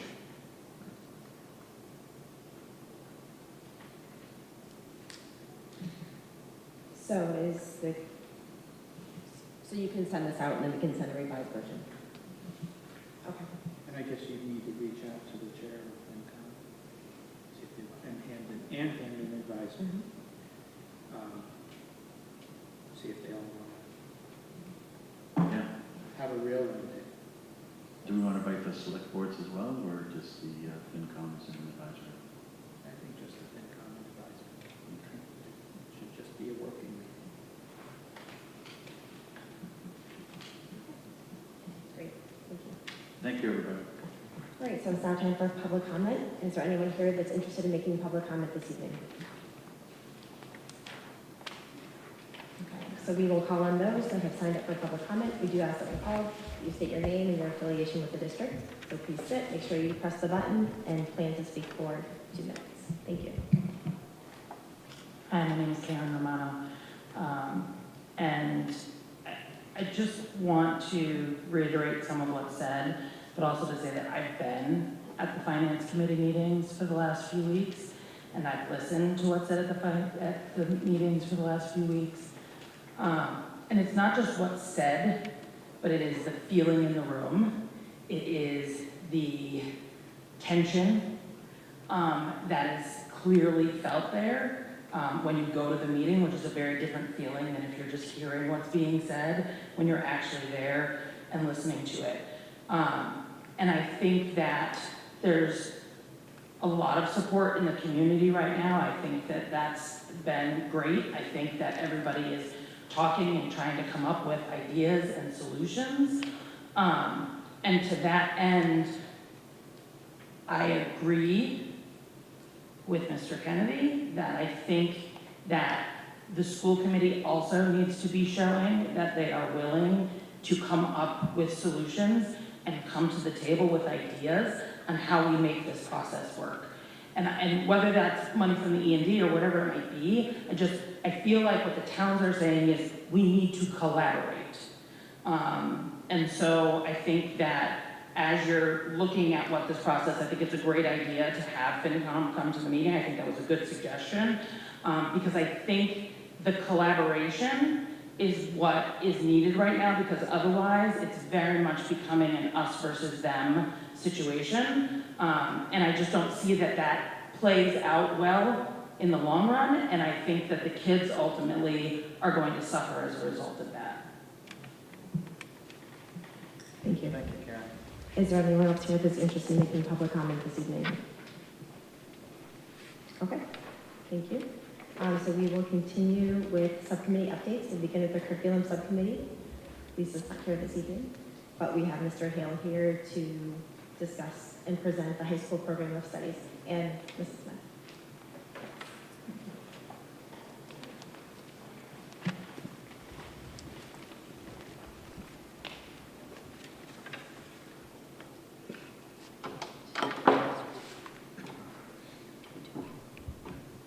Well, in the interest of time and how long we took to present the program of study, the NEAS report, we can go through the suggested changes to the program of studies very quickly.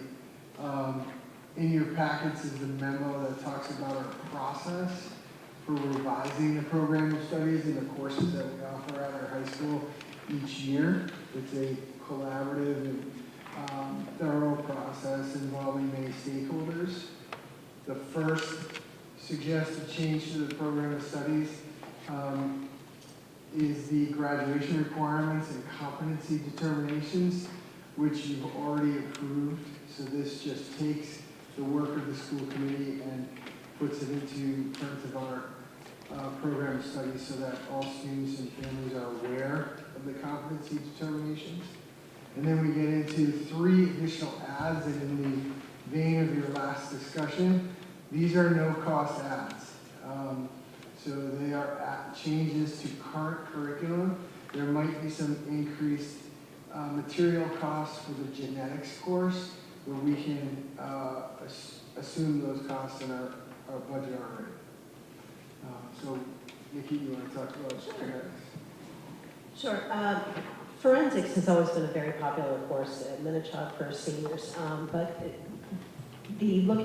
for us to be looking into what DESE considers advanced coursework credit that students can entertain, what you'll see in these 3 classes that I'm going to talk about is that we already had the courses there. It was a matter of just adding some words to make it fit the bill for the definition that DESE had for these advanced coursework. So expanding forensic science and genetic analysis and applications, that's the different piece that's in there to make it an advanced coursework.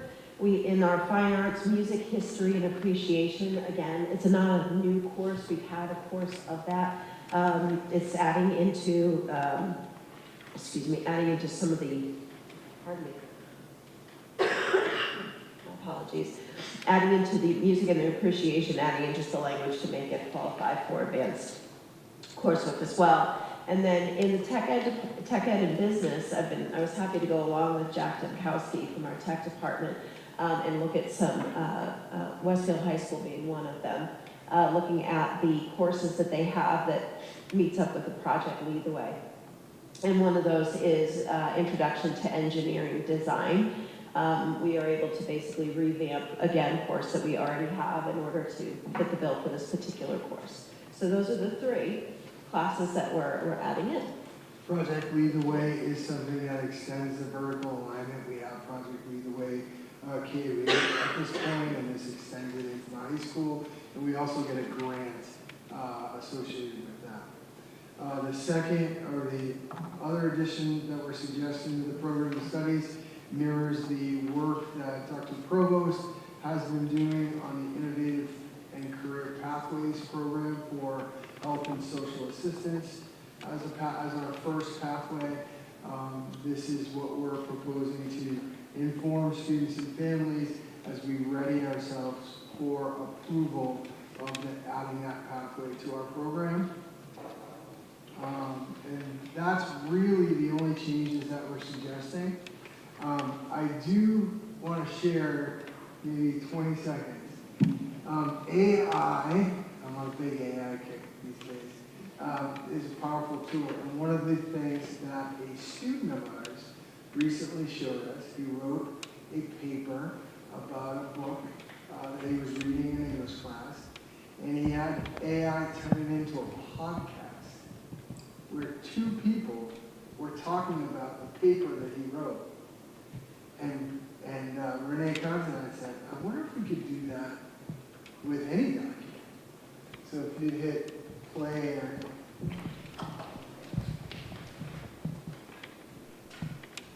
For a sec, that whole 8th grade course selection thing, like staring at that sheet, totally lost. Yeah, I was right there with you. Ended up just picking whatever my friends were doing. Not the smartest move. Definitely not the best strategy. Nope. But choosing your freshman year courses, a guide for 8th graders, will break it all down and help you feel way more confident about those freshman year choices than I was. Sounds good. Picking classes is a pretty huge deal. It really sets the stage for your whole high school experience. Thank you, Aaron. Okay, let's start with the core subjects you know. This is a 16-minute podcast on our 8th grade, or our 9th grade program of studies that is totally AI produced from our work. It's pretty amazing. Pretty amazing. Those aren't particular people in our school talking, those are AI produced voices. So that's what we have for you for our program of studies. We would request a vote of support for the changes in the program of studies as outlined. I have a question.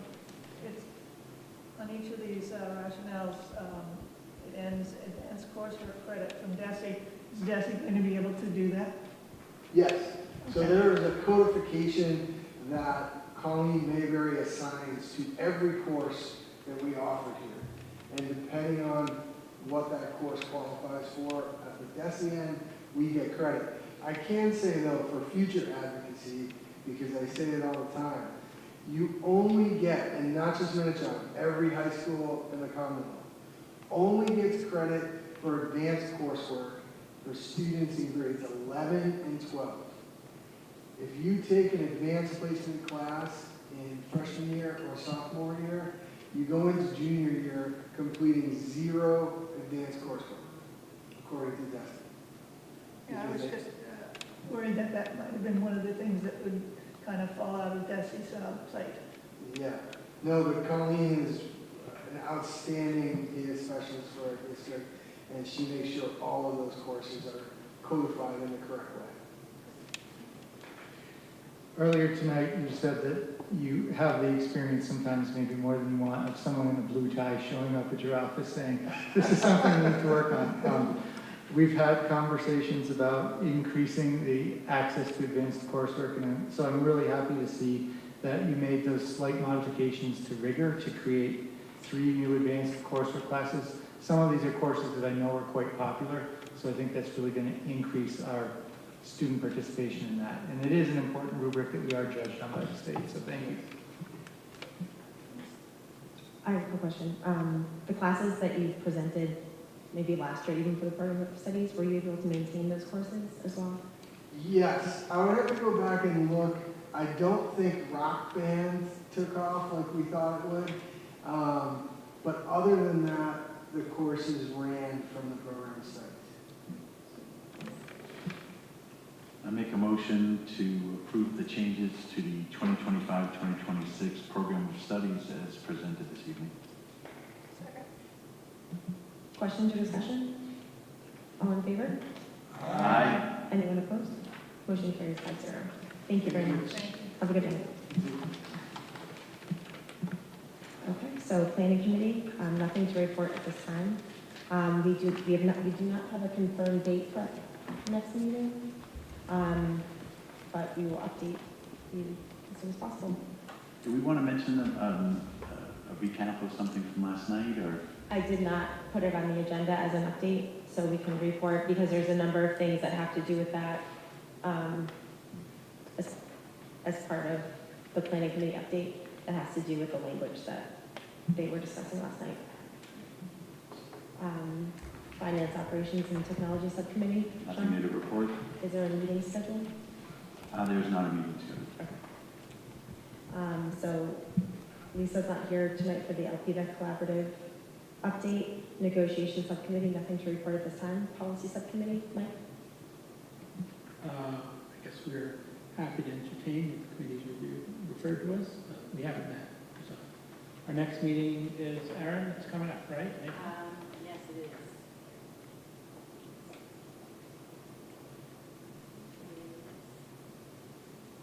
Oh, we have to wait till Rich got back, right?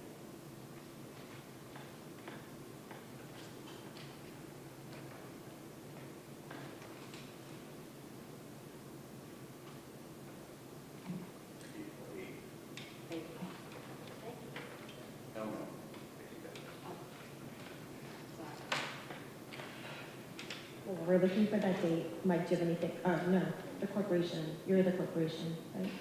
I am. I know the corporation met last night, but due to conflicts with our band concert there, I wasn't in attendance, but Lisa was, and she took notes for me, but we haven't communicated. And so once I chat with Lisa, I'll send you something to put on the next agenda. Perfect. Thank you. Make a motion to accept the consent agenda. Oh, Do the next policy, or is it not It's scheduled? okay. Oh, Okay. so the policy subcommittee meeting is April 8th, 5 o'clock, 5:30? Sorry. I thought Josh had said I apologize. They did. I don't know if we actually did schedule it yet. Can you come back to me, Michelle? Okay, no problem. So we'll keep everyone updated with all of our subcommittee meetings. Sean has a motion on the floor to, you begin. accept the consent agenda. Second. Any questions or discussion? Okay, all in favor? Aye. Anyone opposed? Okay, motion carries 5-0. So we'll move on to the superintendent update. Okay, I have a real potpourri of things to report on tonight, which are not necessarily linked thematically, but many of them touch on things that were part of the discussion this evening. First of all, the March 1st enrollment is 2,866. That is down 2 students from last month. Then this past Saturday, Minnechaug hosted the Western District Junior Festival. Sponsored by the Massachusetts Music Educator Association, the Western District Music Festival brings together advanced middle school student musicians from across Western Massachusetts to perform in 4 large ensembles: chorus, concert band, jazz band, and orchestra, directed by different guest conductors, and they were awesome. The Junior Festival had 245 students from 39 middle schools. 24 of those students were from Wilbraham Middle. To put it another way, our music program produced about 10% of the most talented middle school students in Western Massachusetts. Currently, 3 HWRSD teachers serve on the Western District Executive Board for the Mass Music Educators Association. Richard Cuoco, band director at the middle schools, currently the Western District President. Dave Morris, band and strings director at Minnechaug, is president-elect. And Maggie Wall, the choral director at Wilbraham Middle School, is the choral auditions coordinator. So I'd like to offer my compliments to our students and staff on a really fine showing of this year's junior districts. And,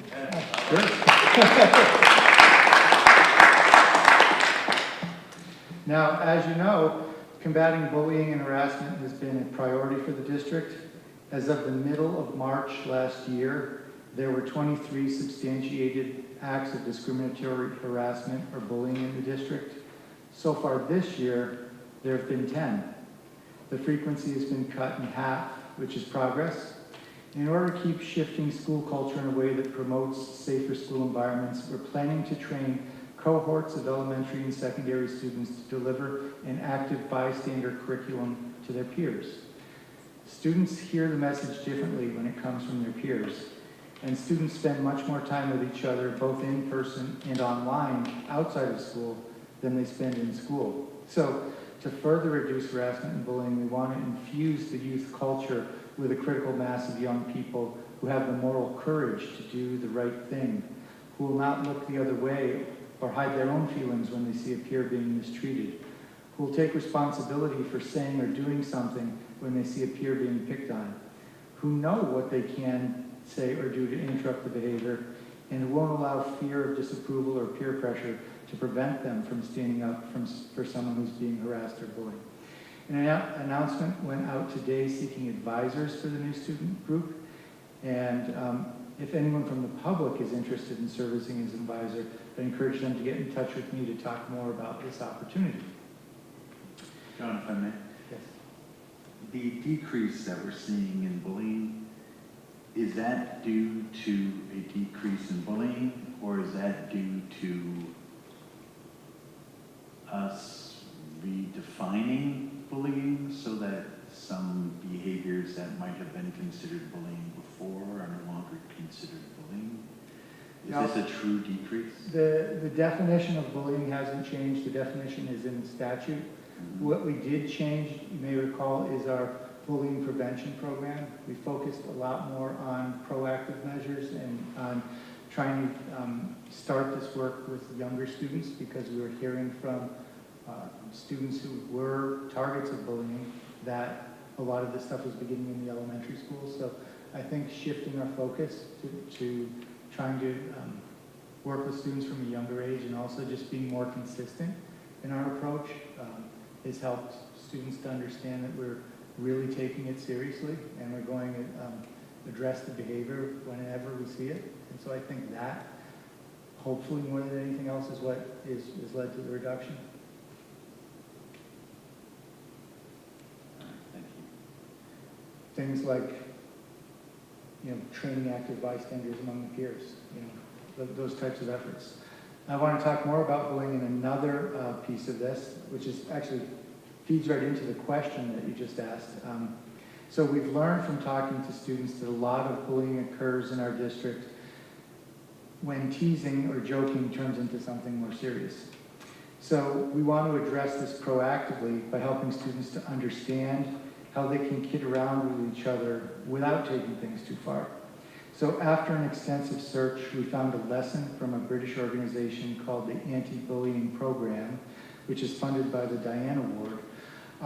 It's called Banter versus Bullying. And our plan is to teach this lesson district-wide to students in grades 4 to 12, so that there's a common framework that everyone can use to help students understand the difference between humor that is part of a healthy relationship and jokes that hurt. So our principals will be reviewing this lesson plan with staff at upcoming faculty meetings, and then all teachers of all students in grades 4 through 12 will be delivering the lesson in an advisory or morning meeting format. So turning to the issue of school finance, you know from my previous statements and communications with state officials that I am strongly supportive of the package of budget fixes endorsed by MARS, MAS, MASBO, the MTA, and the AFT, and with tonight's vote, also endorsed by the Hampton-Wilbraham Regional School Committee. In your packet, I shared with you an agenda for what has quickly become to be known as the Western Mass Municipal Collaborative. This is a group that grew up organically and only recently from a series of text emails amongst a core group of town administrators and town managers in our immediate area who meet on a monthly basis. This group, which is loosely defined as any municipality west of Worcester, but is concentrated in Hampton County, held a Zoom call on March 10th to coordinate efforts to advocate for the need for increased education funding from the Commonwealth. They'll meet again tomorrow morning at the Ludlow Senior Center, and I'll be there, resolution in hand, so thank you for passing that.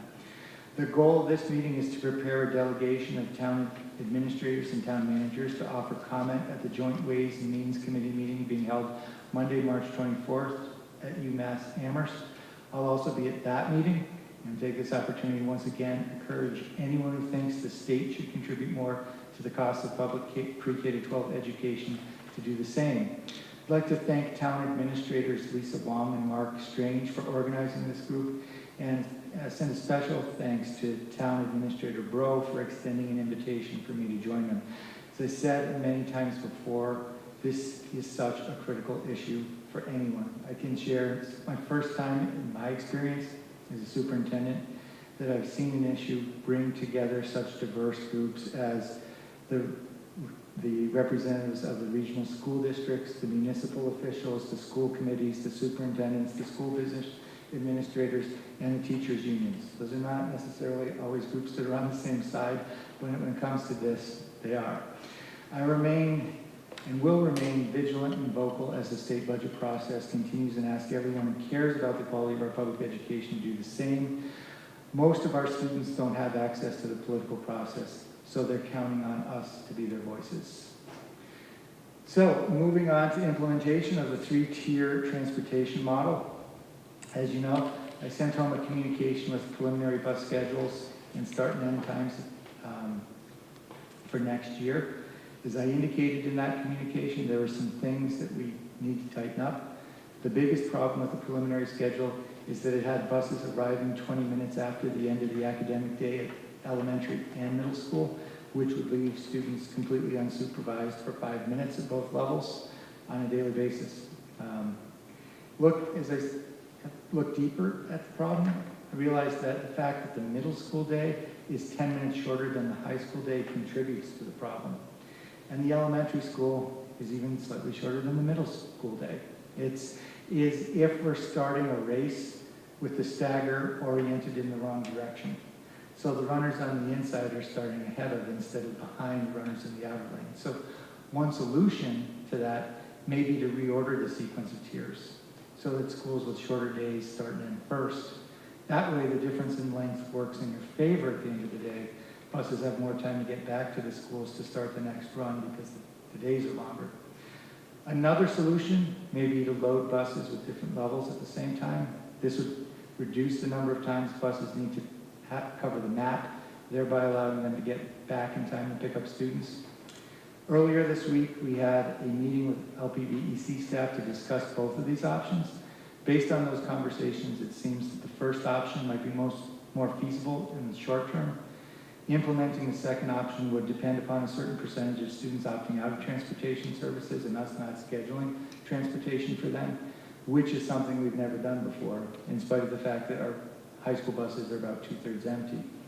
And it's an outcome that we can't predict because we've never done it before, so that may be something to look at more in future years. So my plan was to bring more information about potential alternatives to the preliminary schedule to our next school committee meeting, although now it seems that that agenda is suddenly quite packed, possibly with other things. Maybe I could still talk about it at the next meeting, because I'd like to gather some more feedback from you and finalize a plan for next year so that families and staff can begin to make the necessary arrangements.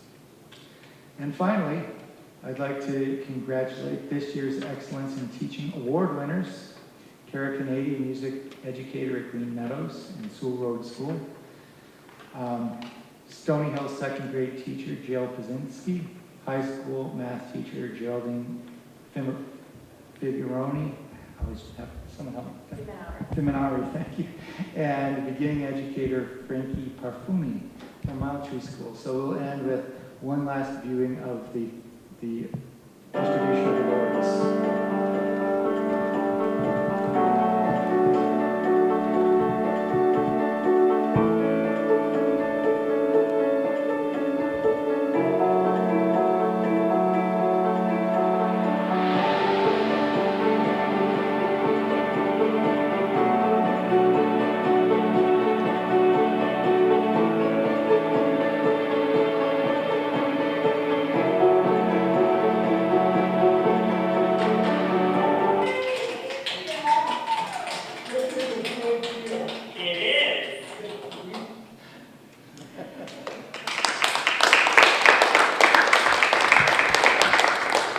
I believe this is not the first time for Ms. Panichny getting this award. She's an amazing teacher at the second grade level. And she had an amazing impact on my niece who was living with us at the time and went to school with her.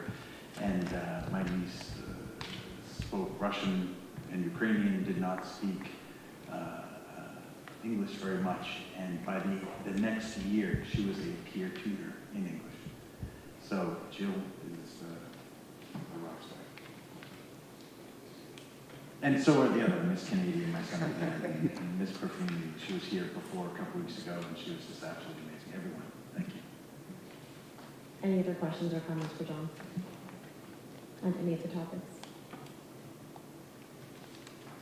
Okay, our next meeting is Thursday, April 3rd at 6:30 here in the IRC. We do have the need for executive session. But Michelle, one quick thing. We don't have future agenda items on here. I know I had asked about the auxiliary school funding, if we could have that on there. If you could also add with the school meals, locally sourcing initiatives that some districts are doing. I'm getting some information on that. I'd like to talk about that.